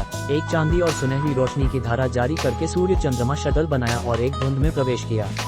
लॉन्ग मेंग ने इस विकास पर तनाव के साथ त्योरी चढ़ाई और उनकी ओर चांदी की प्रकाश किरण फूकी। एक आश्चर्यजनक दृश्य हुआ। उनके चारों ओर के विशाल व्यू से अजीब तरह के शल्क वाले विशाल हिरण का एक प्रेत अचानक प्रकट हुआ और प्रकाश किरण को अपने पेट में सोख लिया।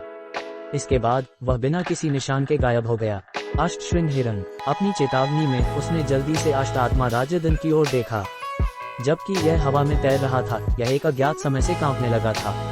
इसके हर कंपन से 7 रंगों की रोशनी की एक गेंद निकली और 8 आत्मा जानवरों के प्रेत शासक के चारों ओर अलग अलग विस्तार के साथ बनने लगे, मानो ये सक्रिय होने वाला हो।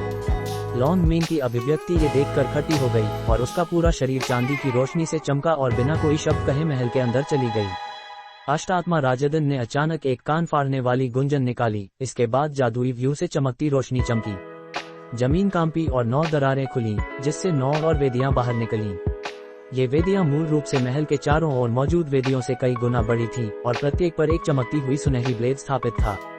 हालांकि ये ब्लेड बहुत बड़े थे, 30 मीटर से अधिक के दायरे में, मानो वे स्वयं स्तंभ हों। जब ये कबीले के मुखिया ने ये देखा तो उसने तुरंत चिल्लाकर कहा, नव सत्य राक्षस दमन व्यू।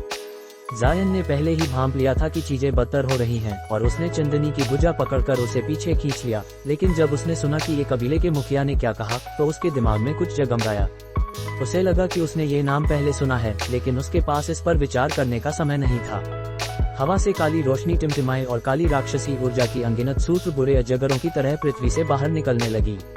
एक श्रृंखला के चीखने वाले ठहाके के साथ 4 भुजाओं और 2 सिरों वाला एक राक्षस काली ऊर्जा से बाहर निकला और हवा में तैर गया। फिर 9 विशाल सुनहरे ब्लेड्स चमके और उनके किनारों ने प्रकाश की एक घनी बौछार छोड़ी, एक सुनहरी धुंध छोड़ते हुए जो हवा को भरने लगी और आकृति को भयंकर रूप से दबाने लगी। राक्षस का जंगली हंसी अचानक रुक गई और वह तुरंत भय के चेहरे के साथ पीछे हट गया।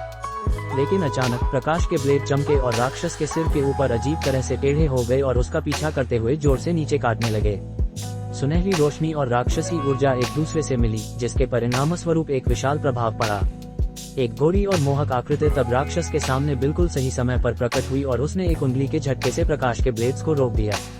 एक बहरे करने वाली धातु की आवाज सुनाई दी, क्योंकि सुनहरे प्रकाश के ब्लेड्स को एक काले वस्त्र में लिपटी अविश्वसनीय आकर्षण वाली एक महिला की एक उंगली के झटके से वापस खदेड़ दिया गया। जब चंदनी ने उसका चेहरा देखा तो उसका शरीर कांपने लगा और उसका चेहरा पीला पड़ गया। जायन का ध्यान सबसे पहले 2 सिरों वाले 4 भुजाओं वाले राक्षस की ओर गया। उसके शरीर के भीतर बांझ बादल पलटा तलवारें ने रोने की एक श्रृंखला शुरू की। 2 उड़ती तलवारों को महसूस किया जो छीन ली गई थीं। उसे शैतानी घाटी का वह बड़ा राक्षस होना चाहिए। फिर उसने उसके सामने खड़ी सुंदर महिला को देखा और उसे उसके शरीर से जादुई शक्ति का भी सबसे मंद निशान भी महसूस नहीं हुआ, जो स्पष्ट रूप से इंगित करता था कि उसकी साधना पूरी तरह से एक और क्षेत्र में थी। जायन को अपना खून ठंडा होता हुआ महसूस हुआ। उसका शरीर कई बार धुंधला गया। चंदनी को नव सत्य राक्षस दमन व्यू के किनारे तक लाया और फिर उसे छोड़ दिया। गुईलिंग भी चुपचाप उसका पीछा कर रहा था और उसके आत्मा जानवर की ओर कई अजीब नजरें डालने में मदद नहीं कर सका। चंदनी ने जायन की ओर एक संघर्षपूर्ण अभिव्यक्ति के साथ देखा और धीरे से बुदबुदाई, बहुत बहुत धन्यवाद स्वामी। सावधान रहना। जायन ने त्योरी चढ़ाई, अब जानकर कि उसकी पहचान किसी भी तरह से साधारण नहीं थी। चंदनी ने सिर हिलाया और एक उदास अभिव्यक्ति के साथ सुंदर महिला को देखा। महामुनिशु और ये कबीले के बड़ों भी व्यू के किनारे भाग गए थे। एक बहरे करने वाली धातु की आवाज सुनाई दी जब सुनहरे प्रकाश के ब्लेड्स को एक काले वस्त्र में लिपटी अविश्वसनीय आकर्षण वाली एक महिला की एक उंगली के झटके से वापस खदेड़ दिया गया। जब चांदनी ने उसका चेहरा देखा तो उसका शरीर कांप उठा और उसका चेहरा पीला पड़ गया। जायान का ध्यान सबसे पहले उस 2 सिरों और 4 भुजाओं वाले राक्षस की ओर गया। उसके शरीर के भीतर स्थित वंशमेघ तलवारें एक श्रृंखला में चीखने लगी, उन 2 उड़ने वाली तलवारों को महसूस करते हुए जो उससे छीन ली गई थीं। उसे निश्चित रूप से शैतानी घाटी का वृद्ध राक्षस एल्डर डेविल होना चाहिए। फिर उसने राक्षस के सामने खड़ी उस अत्यंत मोहक स्त्री को देखा और उसे उसके शरीर से जादू की शक्ति का भी कोई निशान नहीं मिला, जो स्पष्ट रूप से इंगित करता था कि उसकी खेती पूरी तरह से एक अलग दायरे में थी। जायान का खून ठंडा हो गया। उसका शरीर कई बार धुंधला हुआ और वह चांदनी को लेकर नव सत्य राक्षस दमन व्यू के किनारे पहुंच गया और फिर उसे छोड़ दिया। गुईलिंग भी चुपचाप उसका पीछा कर रहा था और उसके आत्मा पशु की ओर कई अजीब नजरों से देखने लगा। चांदनी ने जायान को उलझन भरे भाव से देखा और धीरे से कहा, बहुत बहुत धन्यवाद मालिक। सावधान रहें, जायान ने त्वरित किया। अब उसे पता था कि उसकी पहचान बिल्कुल भी साधारण नहीं थी। चांदनी ने सिर हिलाया और उदासी भाव से उस सुंदर स्त्री की ओर देखा। महाराक्षस जू और ये कबीले के बड़े भी व्यू के किनारे भाग गए थे। हालांकि वे एक दूसरे से सावधान थे, लेकिन वे जमीन पर हो रही घटनाओं से ज्यादातर हैरान थे। यह क्या हो रहा है? उनके शरीरों से राक्षसी ऊर्जा फैल रही है। अविश्वास की एक आवाज सूर्य चंद्रमा शटल से सुनाई दी। जल्द ही लेडी मू का शरीर धुंधला गया और वह खजाने के ऊपर दिखाई दी। उसके हाथ में ड्रैगन कॉलसील का ड्रैगन प्रेत था। हालांकि ड्रैगन प्रेत अब इस नए समूह के प्रति लॉन्गमेन के सामने की तुलना में कहीं अधिक हिंसक प्रतिक्रिया दे रहा था। भले ही लेडी मू ने खजाने को सक्रिय नहीं किया था, प्रेत स्वयं ही प्रकट हो गया था। वर्तमान स्थिति को समझ नहीं पाते हुए महाराक्षस जू ने लेडी मू की ओर ठंडी नजर से देखा। किसी भी मामले में संघर्ष अराजक हो गया था और राक्षस प्रकट हो रहे थे, हर एक पिछले से ज्यादा खतरनाक। उसने भागने का मन बना लिया था। इस विचार के साथ उसके होठ हिलने लगे क्योंकि वह अंतहीन आकाश संग लिन यिनपिंग को आवाज संदेश भेज रहा था। वह तन बहने लिए और सिर हिलाया और महाराक्षस जो हवा में अनियमित रूप से तैरने लगा। इसके अलावा ये कबीले के बड़े भी नए राक्षसों के प्रकट होने से चौंक गए थे और उन्होंने खजाना प्राप्त करने का कोई इरादा नहीं किया। बड़े बड़े ने अन्य दो ये कबीले के सदस्यों को एक सार्थक नजर दी और उन्होंने मंत्र का इशारा बनाया। उनके शरीर फिर धुंधला गए और वे चुपके से भाग गए। जब चांदी पंख वाले रात्रि राक्षस ने उस स्त्री का चेहरा देखा तो वह दंग रह गया। अगर उसके शरीर से निकलने वाली प्रचुर राक्षसी ऊर्जा न होती तो वह बिल्कुल मूल परिलिना जैसी दिखती। हालांकि चांदनी स्वयं जायान के पास थी और उसका प्रतिरूप हुआ तियानकी में था। तो उनके सामने वाला व्यक्ति कौन था? रात्रि राक्षस आशंकित हो गया और उसकी आंखें इधर उधर भागने लगी। लेडी मू के संबंध में जब उसने अपने हाथ में ड्रैगन कॉल क्रेस्ट को देखा तो उसकी अभिव्यक्ति बदल गई। फिर अपने पैर की एक ठोकर के साथ शटल धुंधला गया और जमीन में गिर गया और फिर उसमें गायब हो गया।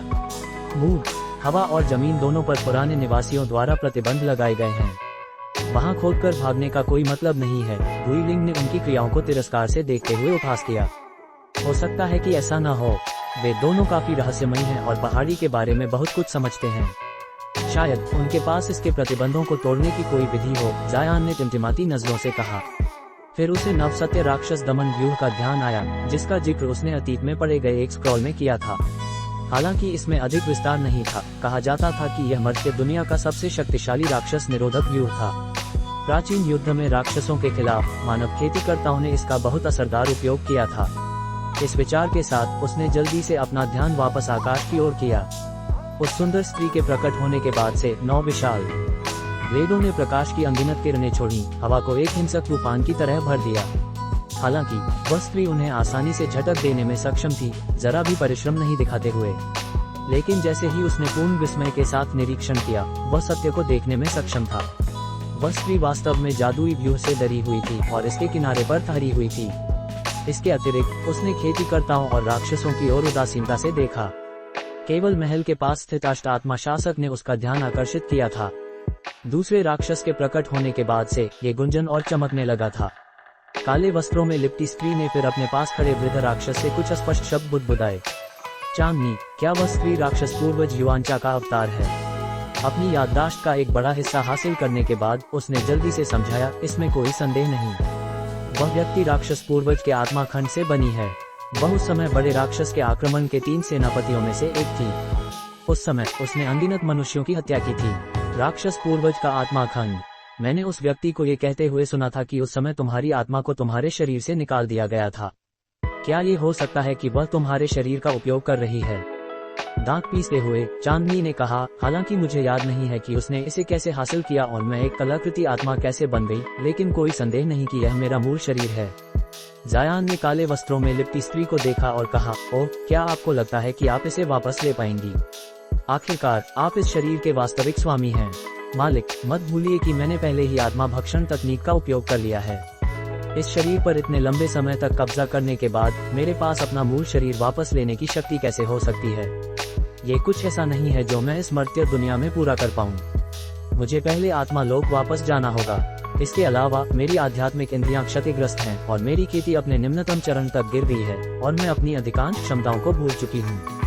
मैं उस राक्षस से कैसे लड़ सकती हूँ? सिवाय, चांदनी हिचकिचाते हुए रह गई। सिवाय, जायान ने तुरंत पूछा। चांदनी ने आह भरी, सिवाय लॉन्ग मेंग के साथ मिलकर। जैसा कि आप अच्छी तरह जानते हैं, मैं इससे सहमत नहीं हो सकती। वह संभवतः मुझे उस राक्षस को हमारे शरीर से बाहर निकालने के बाद सील कर देगी और नियंत्रण ले लेगी। जायान ने ये सुनकर चुप हो गया। उसी क्षण 4 भुजा और 2 सिर वाले वृद्ध राक्षस ने बड़े सिर वाले विचित्र व्यक्ति की ओर चिल्लाकर कहा, भाई, ये आप हिचकिचाहट क्यों दिखा रहे हैं? चूंकि आप उस भेड़िया आत्मा को मारने में सक्षम नहीं हैं, इसलिए जब तक आप अष्ट आत्मा शासक को वश में कर लेते हैं, पवित्र पूर्वज आपके शरीर में राक्षसी ऊर्जा का संचार करने को तैयार है। चूंकि आपकी खेती कला राक्षसी नहीं है, इसलिए निर्देशहीन दैवी आध्यात्मिक खजाना आपको नुकसान नहीं पहुंचाएगा। सभी इसे सुनकर चौंक गए और महल के ऊपर तैर रहे शासक की ओर देखने लगे। उस विचित्र व्यक्ति के चेहरे पर संघर्ष के भाव थे, लेकिन एक पल की सोच के बाद उसने दांत पीसे और एक पीली धारा की तरह शासक की ओर भागा। परिणाम स्वरूप विचित्र व्यक्ति एक पल में खजाने के पास पहुंच गया और शासक ने भी जरा भी प्रतिक्रिया नहीं दिखाई। वह इससे राहत और खुशी महसूस करते हुए इसे अपने कब्जे में लेने की कोशिश करने लगा। तुम वाकई काफी बहादुर हो, महल से एक ठंडी आवाज सुनाई दी। जब विचित्र व्यक्ति ने ये सुना तो वह झटके से एक तरफ हो गया। फिर एक विशाल शक्ति ने उस जगह पर हवा को फाड़ दिया जहां वह पहले खड़ा था, महल के ऊपरी हिस्से को चीरते हुए। बड़े सिर वाले विचित्र व्यक्ति का चेहरा बदसूरत हो गया। लॉन्ग मेन की आवाज ठंडे अंदाज में गूंजी, बूढ़े राक्षस, तुम्हें इन जूनियर्स का उपयोग कुछ चालाक चालें चलने के लिए करने की जरूरत नहीं है। मेरे द्वारा शासक की रक्षा करने के साथ मेरी अनुमति के बिना कोई भी खजाना नहीं ले सकेगा। मुझे नहीं लगा था कि तुम काले हवा के झंडे से मुक्त हो पाओगे। अब वह खजाना जो मुझे दबाता था वह तुम्हारे खिलाफ एक हथियार बन गया है। काले वस्त्रों में लिपटी स्त्री ने मुस्कुराते हुए जवाब दिया, क्या? बदकिस्मती से मेरे पास तुम्हारे साथ बहुत देर तक खेलने का मन नहीं है। क्या तुम सोचते हो कि एक मामूली आकाश दीवार मेरे जैसों को रोक सकती है? इसके बाद स्त्री अचानक 30 मीटर दूर चली गई और स्वर्ण प्रकाश के ब्लेडों में बस एक पल के लिए उलझ गई, इससे पहले कि अचानक अपना हाथ हवा में आगे बढ़ाया। हवा में मौजूद काली राक्षसी ऊर्जा की धुंध अचानक बनने और संघनित होने लगी। ये तुरंत गायब हो गया और उसके स्थान पर एक चमकदार काला ध्वज प्रकट हुआ। ध्वज ने हवा में एक बार चक्कर लगाया और फिर काले वस्त्रों में लिपटी स्त्री के हाथ में जा गिरा। काला हवा का ध्वज, असंभव! तुमने अभी तक इसकी खजाना उत्कीर्णन कला की खेती नहीं की है। तुम इसे कैसे नियंत्रित कर सकती हो? लॉन्ग मिंग ने चिल्लाकर कहा, मत भूलो कि मैं एक पवित्र पूर्वज का अवतार हूँ। भले ही यह एक दैवीय आध्यात्मिक खजाना हो, अगर मैं इसमें अपनी राक्षसी ऊर्जा का संचार कर दूं, तो मैं इसे अस्थायी रूप से आदेश दे सकती हूँ। काले वस्त्रों में लिपटी स्त्री ने मीठी मुस्कान बिखेरी और फिर ध्वज को लहराया। एक बंद विस्फोट सुनाई दिया और इससे पूरी हवा कांपने लगी। जायान और अन्य लोगों ने अचानक आसपास की जगह तनी हुई महसूस की, जैसे वह ठोस हो गई हो। जायन ने अब उन हवाओं को देखा जो तलवारों की तरह भयंकर थीं और आकाश और पृथ्वी दोनों को उलट रही थीं। हालांकि यह कृष्ण पताका ब्लैक विंड फ्लैग की क्षमता का केवल एक छोटा सा हिस्सा था, फिर भी उसकी इंद्रियां पूरी तरह से अभिभूत हो गई थीं। वह जो कुछ सुन सकता था वह केवल तीखी सीटियां थीं। उसकी दृष्टि पीली धुंध से भरी हुई थी। उसकी आध्यात्मिक भावना उससे आधा फुट आगे भी नहीं देख सकती थी। उसके और उसके शरीर के कटे जाने के बीच केवल एक अकेला अवरोधक बैरियर था। त्रिज्वाला पंखा ट्रफ्लेम फैन सबसे कमजोर दिव्य आत्मा खजानों में से एक पर आधारित था, लेकिन फिर भी वह सप्तज्वाला पंखे की 40% शक्ति दिखाने में सक्षम था। हालांकि कृष्ण पताका द्वारा प्रदर्शित शक्ति बहुत अलग और विशाल थी। सौभाग्य से अपनी दिव्य दृष्टि आंखों ब्राइट साइड स्पिरिट आइज के साथ वह अपने आसपास 30 मीटर की दूरी पर अपने आसपास की एक स्पष्ट छवि पकड़ने में सक्षम था। उसे नहीं पता था कि नव सत्य राक्षस दमन व्यू निनेट्रूट्स डेविल सप्रेशन फॉर्मेशन इस विशाल हमले से कैसे निपट रहा था। वह केवल विभिन्न कंपन देख सकता था और एक तीव्र संघर्ष का आभास कर सकता था। जब उसने आकाश की ओर देखा तो उसने केवल भारी अराजक हवाओं को देखा जो उसे अंधा कर रही थीं।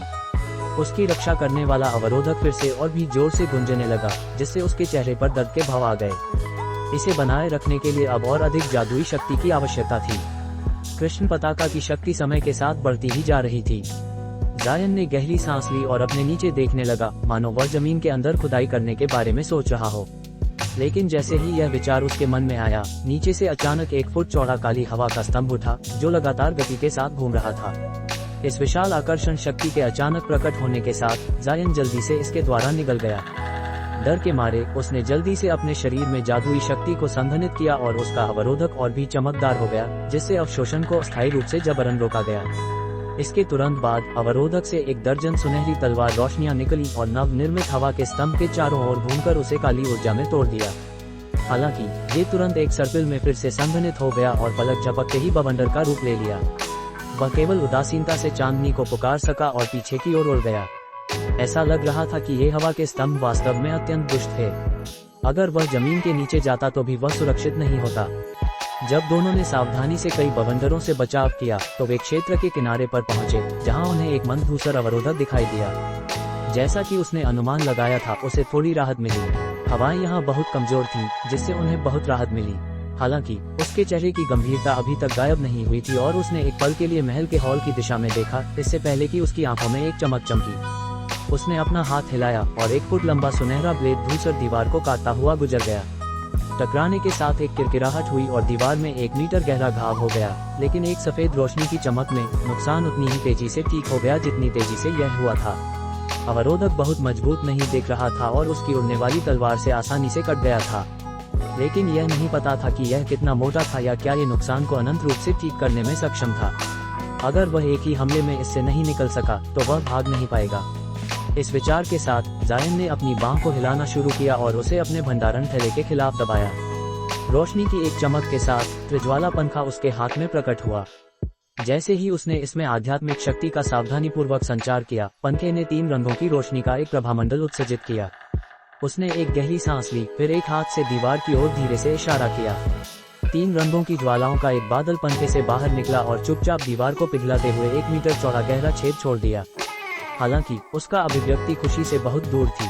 हालांकि हमले ने 30 मीटर से अधिक गहराई तक काटा, लेकिन ज्वालाएं बुझ गई थीं और पूरे नुकसान को पहले की तरह ही तेजी से ठीक कर दिया गया था। जबकि उसने त्रिज्वाला पंखे की पूरी शक्ति का उपयोग नहीं किया था, दीवार की मोटाई ने उसे रोक दिया। हमले की शक्ति के बावजूद हमले का बहुत कम प्रभाव पड़ा। एक मजबूत क्षमता के साथ भी उसे संदेह था कि ये दीवार को तोड़ने में सक्षम होगा। त्रिज्वाला पंखे की पूरी शक्ति संभवतः एक बड़ा दृश्य पैदा करेगी और उन प्राचीन राक्षसों का ध्यान आकर्षित करेगी, और अगर उससे भी दीवार नहीं टूटी तो वह खुद को एक खतरनाक स्थिति में पाएगा। इसके अलावा उसे संदेह था कि इसमें प्रतीक्षा कर रहे अन्य प्रतिबंध शामिल थे। अगर वह भेदन करता और अन्य प्रतिबंध प्रकट होते तो उसके लिए अभी मर जाना ही बेहतर था। इन विचारों के साथ जायन ने पंखे को पकड़ने की अपनी पकड़ ढीली कर दी और उसके चेहरे के भाव बदलने लगे। लंबे समय तक लंबी मिंक लॉन्ग मैंग को देखने के बाद कुछ हद तक स्तब्ध रहने के बाद चांदनी ने आखिरकार खुद को संभाला और कहा, ये जगह इतनी सरल नहीं है। अगर स्वामी इतना जोखिम न उठाएं तो बेहतर होगा। जायन मुस्कुराया और उससे कुछ पूछने ही वाला था कि उसके चेहरे के भाव अचानक गंभीर हो गए। उसने तेजी से मुड़कर उग्र हवाओं का सामना किया और ठंडे लहजे में कहा, छिपकर घूमने से क्या मिलेगा? अगर मैं हमला करने का फैसला करूं तो मुझे दोष मत देना। ये कहते हुए उसने त्रिज्वाला पंखे को मजबूती से पकड़ लिया और इसकी सतह पर एक चमकती रोशनी चलने लगी। साथ ही साधक जायन, कृपया प्रतीक्षा करें। मैं आपके पंखे की शक्ति को जानता हूं और मैं बिना कारण के ऐसी मार झेलना नहीं चाहता। एक पुरुष की आवाज सुनाई दी और उग्र पीली हवाओं से 2 सफेद आकृतियां प्रकट हुईं। महामुनि श्याम, ग्रैंड इमॉर्टल जू और अनंत आकाश संत लिन यिनपिंग, एंडलेस स्काई सेंटेस लिन यिनपिंग।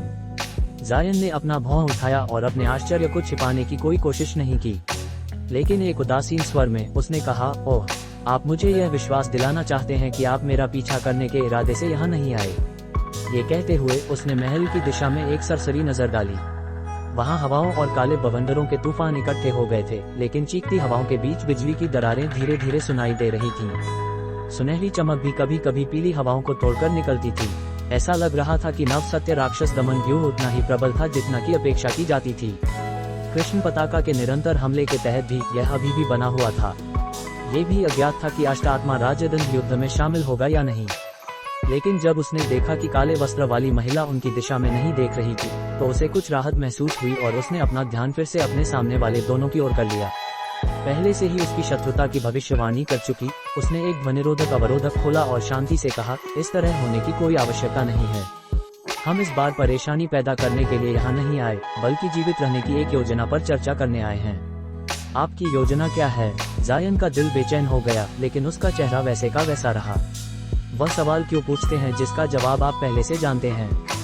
वह पताका कुछ ऐसा है जिससे हम सब मिलकर भी प्रतिस्पर्धा नहीं कर पाएंगे। क्या ये बेहतर नहीं होगा कि जब वे ध्यान भटकाए हुए हैं तब हम भाग जाएं? समय कम होने के कारण लिन यिनपिंग सीधे मुद्दे पर आ गईं। जायन ने अपनी आंखें सिकुड़ी, तो आप उस दिव्य आत्मा खजाने को हासिल करने का इरादा नहीं रखते? आप मजाक कर रहे हैं। महामुनि श्याम ने दृढ़ता से कहा, खजाने का क्या मूल्य है अगर आपके पास इसे उपयोग करने के लिए शरीर नहीं है? वरिष्ठ राक्षस पवित्र पूर्वज एल्डर डेविल सेक्रेड एंसेस्टर अनगिनत वर्षों से पैगोडा में कैद है और कैद से कमजोर होना चाहिए। हमारी भ्रूण आत्माएं नैसेंट सोल्स उसकी शक्ति को बहाल करने के लिए आदर्श व्यंजन होंगी। केवल एक आकस्मिक हमले से वह हमें बिना किसी त्रुटि के पकड़ लेगी। तो आप क्या सुझाव देते हैं? जायन को उनके क्या कहने वाले हैं इसका एक मंद अनुमान था। महामुनि श्याम ने स्पष्ट रूप से कहा, बेशक हम मिलकर उस वरिष्ठ राक्षस पर हमला करेंगे जो टेलीपोर्टेशन व्यूह की रक्षा कर रहा है।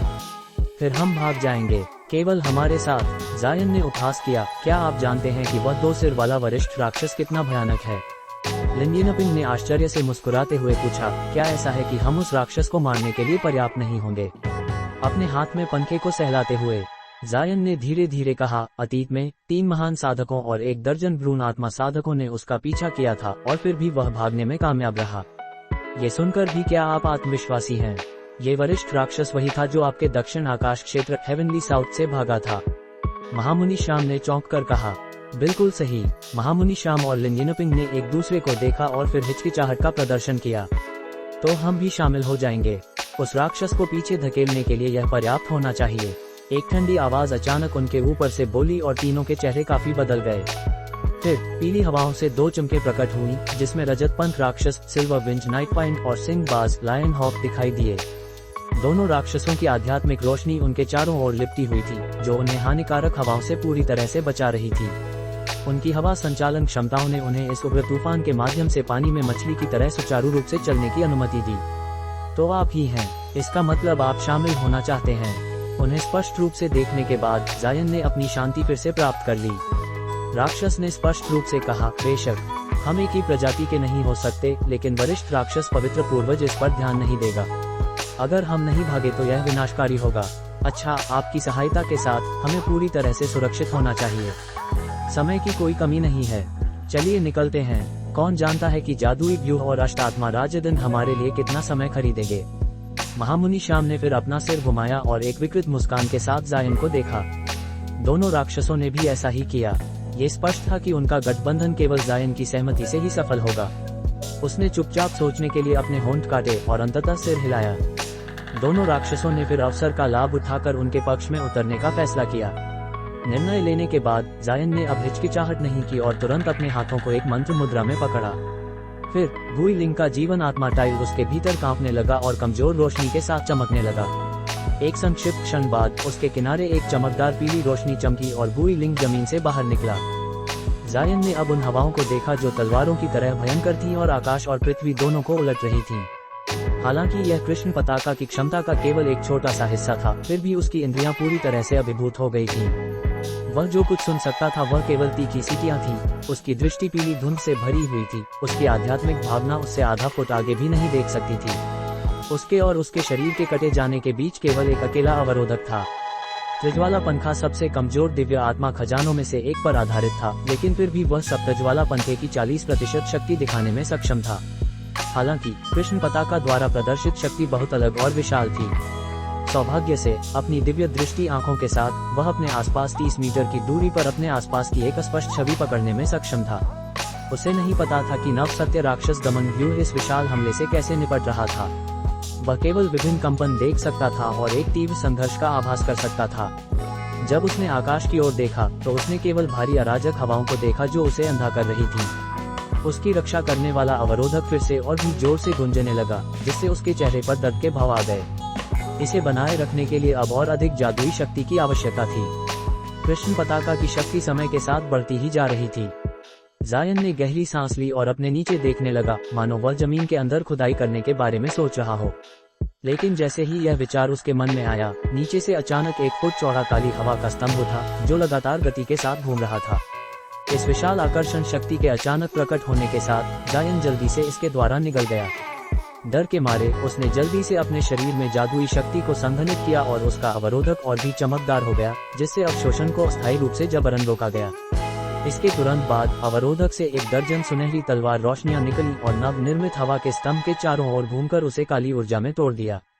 हालांकि ये तुरंत एक सर्पिल में फिर से संघनित हो गया और पलक झपकते ही बवंडर का रूप ले लिया। वह केवल उदासीनता से चांदनी को पुकार सका और पीछे की ओर उड़ गया। ऐसा लग रहा था कि ये हवा के स्तंभ वास्तव में अत्यंत दुष्ट थे। अगर वह जमीन के नीचे जाता तो भी वह सुरक्षित नहीं होता। जब दोनों ने सावधानी से कई बवंडरों से बचाव किया तो वे क्षेत्र के किनारे पर पहुंचे, जहां उन्हें एक मंद धूसर अवरोधक दिखाई दिया। जैसा कि उसने अनुमान लगाया था, उसे थोड़ी राहत मिली। हवाएं यहाँ बहुत कमजोर थीं, जिससे उन्हें बहुत राहत मिली। हालांकि उसके चेहरे की गंभीरता अभी तक गायब नहीं हुई थी और उसने एक पल के लिए महल के हॉल की दिशा में देखा, इससे पहले कि उसकी आंखों में एक चमक चमकी। उसने अपना हाथ हिलाया और 1 फुट लंबा सुनहरा ब्लेड धूसर दीवार को काटता हुआ गुजर गया। टकराने के साथ एक किरकिराहट हुई और दीवार में 1 मीटर गहरा घाव हो गया, लेकिन एक सफेद रोशनी की चमक में नुकसान उतनी ही तेजी से ठीक हो गया जितनी तेजी से यह हुआ था। अवरोधक बहुत मजबूत नहीं दिख रहा था और उसकी उड़ने वाली तलवार से आसानी से कट गया था, लेकिन यह नहीं पता था कि यह कितना मोटा था या क्या ये नुकसान को अनंत रूप से ठीक करने में सक्षम था। अगर वह एक ही हमले में इससे नहीं निकल सका तो वह भाग नहीं पाएगा। इस विचार के साथ जायन ने अपनी बांह को हिलाना शुरू किया और उसे अपने भंडारण थैले के खिलाफ दबाया। रोशनी की एक चमक के साथ त्रिज्वाला पंखा उसके हाथ में प्रकट हुआ। जैसे ही उसने इसमें आध्यात्मिक शक्ति का सावधानीपूर्वक संचार किया, पंखे ने 3 रंगों की रोशनी का एक प्रभामंडल उत्सर्जित किया। उसने एक गहरी सांस ली, फिर एक हाथ से दीवार की ओर धीरे से इशारा किया। 3 रंगों की ज्वालाओं का एक बादल पंखे से बाहर निकला और चुपचाप दीवार को पिघलाते हुए 1 मीटर चौड़ा गहरा छेद छोड़ दिया। हालांकि उसका चेहरा खुशी से बहुत दूर था। हालांकि हमले ने 30 मीटर से अधिक गहराई तक काटा, लेकिन ज्वालाएं बुझ गई थीं और पूरे नुकसान को पहले की तरह ही तेजी से ठीक कर दिया गया था। जबकि उसने त्रिज्वाला पंखे की पूरी शक्ति का उपयोग नहीं किया था, दीवार की मोटाई ने उसे रोक दिया। हमले की शक्ति के बावजूद हमले का बहुत कम प्रभाव पड़ा। एक मजबूत क्षमता के साथ भी उसे संदेह था कि ये दीवार को तोड़ने में सक्षम होगा। त्रिज्वाला पंखे की पूरी शक्ति संभवतः एक बड़ा दृश्य पैदा करेगी और उन प्राचीन राक्षसों का ध्यान आकर्षित करेगी, और अगर उससे भी दीवार नहीं टूटी तो वह खुद को एक खतरनाक स्थिति में पाएगा। इसके अलावा उसे संदेह था कि इसमें प्रतीक्षा कर रहे अन्य प्रतिबंध शामिल थे। अगर वह भेदन करता और अन्य प्रतिबंध प्रकट होते तो उसके लिए अभी मर जाना ही बेहतर था। इन विचारों के साथ जायन ने पंखे को पकड़ने की अपनी पकड़ ढीली कर दी और उसके चेहरे के भाव बदलने लगे। लंबी मींग को देखने के बाद कुछ हद तक स्तब्ध रहने के बाद चांदनी ने आखिरकार खुद को संभाला और कहा, ये जगह इतनी सरल नहीं है। अगर स्वामी इतना जोखिम न उठाएं तो बेहतर होगा। जायन मुस्कुराया और उससे कुछ पूछने ही वाला था कि उसके चेहरे के भाव अचानक गंभीर हो गए। उसने तेजी से मुड़कर उग्र हवाओं का सामना किया और ठंडे लहजे में कहा, छिपकर घूमने से क्या मिलेगा? अगर मैं हमला करने का फैसला करूं तो मुझे दोष मत देना। ये कहते हुए उसने त्रिज्वाला पंखे को मजबूती से पकड़ लिया और इसकी सतह पर एक चमकती रोशनी चलने लगी। साथ ही साधक जायन, कृपया प्रतीक्षा करें। मैं आपके पंखे की शक्ति को जानता हूं और मैं बिना कारण के ऐसी मार झेलना नहीं चाहता। एक पुरुष की आवाज सुनाई दी और उग्र पीली हवाओं से 2 सफेद आकृतियां प्रकट हुई, महामुनि श्याम और अनंत आकाश संत लिंगिनपिंग। जायन ने अपना भौं उठाया और अपने आश्चर्य को छिपाने की कोई कोशिश नहीं की, लेकिन एक उदासीन स्वर में उसने कहा, ओह, आप मुझे यह विश्वास दिलाना चाहते हैं कि आप मेरा पीछा करने के इरादे से यहाँ नहीं आए। ये कहते हुए उसने महल की दिशा में एक सरसरी नजर डाली। वहाँ हवाओं और काले बवंडरों के तूफान इकट्ठे हो गए थे, लेकिन चीखती हवाओं के बीच बिजली की दरारें धीरे धीरे सुनाई दे रही थीं। सुनहरी चमक भी कभी कभी पीली हवाओं को तोड़कर निकलती थी। ऐसा लग रहा था कि नव सत्य राक्षस दमन व्यूह उतना ही प्रबल था जितना की अपेक्षा की जाती थी। कृष्ण पताका के निरंतर हमले के तहत भी यह अभी भी बना हुआ था। ये भी अज्ञात था कि अष्टात्मा राजदंड युद्ध में शामिल होगा या नहीं। लेकिन जब उसने देखा कि काले वस्त्र वाली महिला उनकी दिशा में नहीं देख रही थी, तो उसे कुछ राहत महसूस हुई और उसने अपना ध्यान फिर से अपने सामने वाले दोनों की ओर कर लिया। पहले से ही उसकी शत्रुता की भविष्यवाणी कर चुकी, उसने एक ध्वनिरोधक अवरोधक खोला और शांति से कहा, इस तरह होने की कोई आवश्यकता नहीं है। हम इस बार परेशानी पैदा करने के लिए यहाँ नहीं आए, बल्कि जीवित रहने की एक योजना पर चर्चा करने आए हैं। आपकी योजना क्या है? जायन का दिल बेचैन हो गया, लेकिन उसका चेहरा वैसे का वैसा रहा। वह सवाल क्यों पूछते हैं जिसका जवाब आप पहले से जानते हैं? वह पताका कुछ ऐसा है जिससे हम सब मिलकर भी प्रतिस्पर्धा नहीं कर पाएंगे। क्या ये बेहतर नहीं होगा कि जब वे ध्यान भटकाए हुए हैं तब हम भाग जाएं? समय कम होने के कारण लिंगिनपिंग सीधे मुद्दे पर आ गईं। जायन ने अपनी आंखें सिकुड़ी, तो आप उस दिव्य आत्मा खजाने को हासिल करने का इरादा नहीं रखते? आप मजाक कर रहे हैं? महामुनि श्याम ने दृढ़ता से कहा, खजाने का क्या मूल्य है अगर आपके पास इसे उपयोग करने के लिए शरीर नहीं है? वरिष्ठ राक्षस पवित्र पूर्वज अनगिनत वर्षों से पैगोडा में कैद है और कैद से कमजोर होना चाहिए। हमारी भ्रूण आत्माएं उसकी शक्ति को बहाल करने के लिए आदर्श व्यंजन होंगी। केवल एक आकस्मिक हमले से वह हमें बिना किसी त्रुटि के पकड़ लेगी। तो आप क्या सुझाव देते हैं? जायन को उनके क्या कहने वाले हैं इसका एक मंद अनुमान था। महामुनि श्याम ने स्पष्ट रूप से कहा, बेशक हम मिलकर उस वरिष्ठ राक्षस पर हमला करेंगे जो टेलीपोर्टेशन व्यूह की रक्षा कर रहा है। फिर हम भाग जाएंगे, केवल हमारे साथ। जायन ने उपहास किया, क्या आप जानते हैं कि वह 2 सिर वाला वरिष्ठ राक्षस कितना भयानक है? लिंगिनपिंग ने आश्चर्य से मुस्कुराते हुए पूछा, क्या ऐसा है कि हम उस राक्षस को मारने के लिए पर्याप्त नहीं होंगे? अपने हाथ में पंखे को सहलाते हुए जायन ने धीरे धीरे कहा, अतीत में 3 महान साधकों और 1 दर्जन भ्रूण आत्मा साधकों ने उसका पीछा किया था और फिर भी वह भागने में कामयाब रहा। ये सुनकर भी क्या आप आत्मविश्वासी हैं? ये वरिष्ठ राक्षस वही था जो आपके दक्षिण आकाश क्षेत्र से भागा था। महामुनि श्याम ने चौंक कर कहा, बिल्कुल सही। महामुनि श्याम और लिंगिनपिंग ने एक दूसरे को देखा और फिर हिचकिचाहट का प्रदर्शन किया। तो हम भी शामिल हो जाएंगे। उस राक्षस को पीछे धकेलने के लिए यह पर्याप्त होना चाहिए। एक ठंडी आवाज अचानक उनके ऊपर से बोली और तीनों के चेहरे काफी बदल गए। फिर पीली हवाओं से 2 चमके प्रकट हुई, जिसमें रजतपंथ राक्षस और सिंहबाज दिखाई दिए। दोनों राक्षसों की आध्यात्मिक रोशनी उनके चारों ओर लिपटी हुई थी, जो उन्हें हानिकारक हवाओं से पूरी तरह से बचा रही थी। उनकी हवा संचालन क्षमताओं ने उन्हें इस उग्र तूफान के माध्यम से पानी में मछली की तरह सुचारू रूप से चलने की अनुमति दी। तो आप ही हैं, इसका मतलब आप शामिल होना चाहते हैं। उन्हें स्पष्ट रूप से देखने के बाद जायन ने अपनी शांति फिर से प्राप्त कर ली। राक्षस ने स्पष्ट रूप से कहा, बेशक हम एक ही प्रजाति के नहीं हो सकते, लेकिन वरिष्ठ राक्षस पवित्र पूर्वज इस पर ध्यान नहीं देगा। अगर हम नहीं भागे तो यह विनाशकारी होगा। अच्छा, आपकी सहायता के साथ हमें पूरी तरह से सुरक्षित होना चाहिए। समय की कोई कमी नहीं है। चलिए निकलते हैं। कौन जानता है कि जादुई व्यूह और अष्टात्मा राजदंड हमारे लिए कितना समय खरीदेंगे। महामुनि श्याम ने फिर अपना सिर घुमाया और एक विकृत मुस्कान के साथ जायन को देखा। दोनों राक्षसों ने भी ऐसा ही किया। ये स्पष्ट था कि उनका गठबंधन केवल जायन की सहमति से ही सफल होगा। उसने चुपचाप सोचने के लिए अपने होंठ काटे और अंततः सिर हिलाया। दोनों राक्षसों ने फिर अवसर का लाभ उठाकर उनके पक्ष में उतरने का फैसला किया। निर्णय लेने के बाद जायन ने अब हिचकिचाहट नहीं की और तुरंत अपने हाथों को एक मंत्र मुद्रा में पकड़ा। फिर गुई लिंग का जीवन आत्मा टाइल उसके भीतर कांपने लगा और कमजोर रोशनी के साथ चमकने लगा। एक संक्षिप्त क्षण बाद उसके किनारे एक चमकदार पीली रोशनी चमकी और गुई लिंग जमीन से बाहर निकला। जैसे ही गुई लिंग प्रकट हुई, उसने मनुष्यों और राक्षसों को एक साथ इकट्ठा देखकर थोड़ा भी आश्चर्य नहीं व्यक्त किया, लेकिन जब उसने जायन की ओर देखा तो उसके होठ हिले और उसने उसे एक ध्वनि संदेश भेजा। जायन के शांत चेहरे से आश्चर्य का एक भाव दिखा दिया गया। जब लिन यिनपिंग ने उसके भाव देखे तो उसने पूछा, क्या हुआ, क्या साथी साधक गुई ने कुछ खोज लिया है? ये कुछ नहीं है, जायन ने शांति के साथ कहा, बस अमर रूप संप्रदाय इमॉर्टल फॉर्म सेक्ट के दोनों साथी साधकों के विचार मेरे जैसे थे। वे नीचे से बाहर निकलने का रास्ता खोजना चाहते थे। ओह, क्या ऐसा है? लिन यिनपिंग ने एक रहस्यमय मुस्कान के साथ कहा। ये स्पष्ट था कि उसने उस पर विश्वास नहीं किया था, लेकिन वह इस पर ज्यादा ध्यान नहीं देता था। हालांकि अन्य लोग भी उस पर संदेह कर रहे थे, लेकिन उन्होंने अपने ढीले गठबंधन को प्राथमिकता दी और इस मामले को आगे नहीं बढ़ाया। फिर उन्होंने अपनी कार्रवाई की योजना पर चर्चा करना शुरू किया। चूंकि वे सभी युद्ध के अनुभव से समृद्ध थे, चर्चा संक्षिप्त थी, इसलिए उन्होंने जल्दी ही कार्रवाई की। रोशनी की चमक के साथ उनके शरीर दृष्टि से ओझल हो गए। जायन ने गुई लिंग की ओर सिर हिलाया और वह फिर से जमीन के अंदर समा गई। उसने चांदनी को एक आदेश दिया और वह एक छोटी लोमड़ी के रूप में उसकी आस्तीन में वापस उड़ गई। जायन ने काले टेलीपोर्टेशन व्यूह की ओर देखा और अपनी ठोड़ी को सहलाया, फिर अपने भंडारण थैले पर हाथ मारा। चांदी की रोशनी की एक चमक के साथ उसके सामने एक छाया प्रकट हुई, मानव जैसा कठपुतली। उसने उसकी ओर हाथ हिलाया।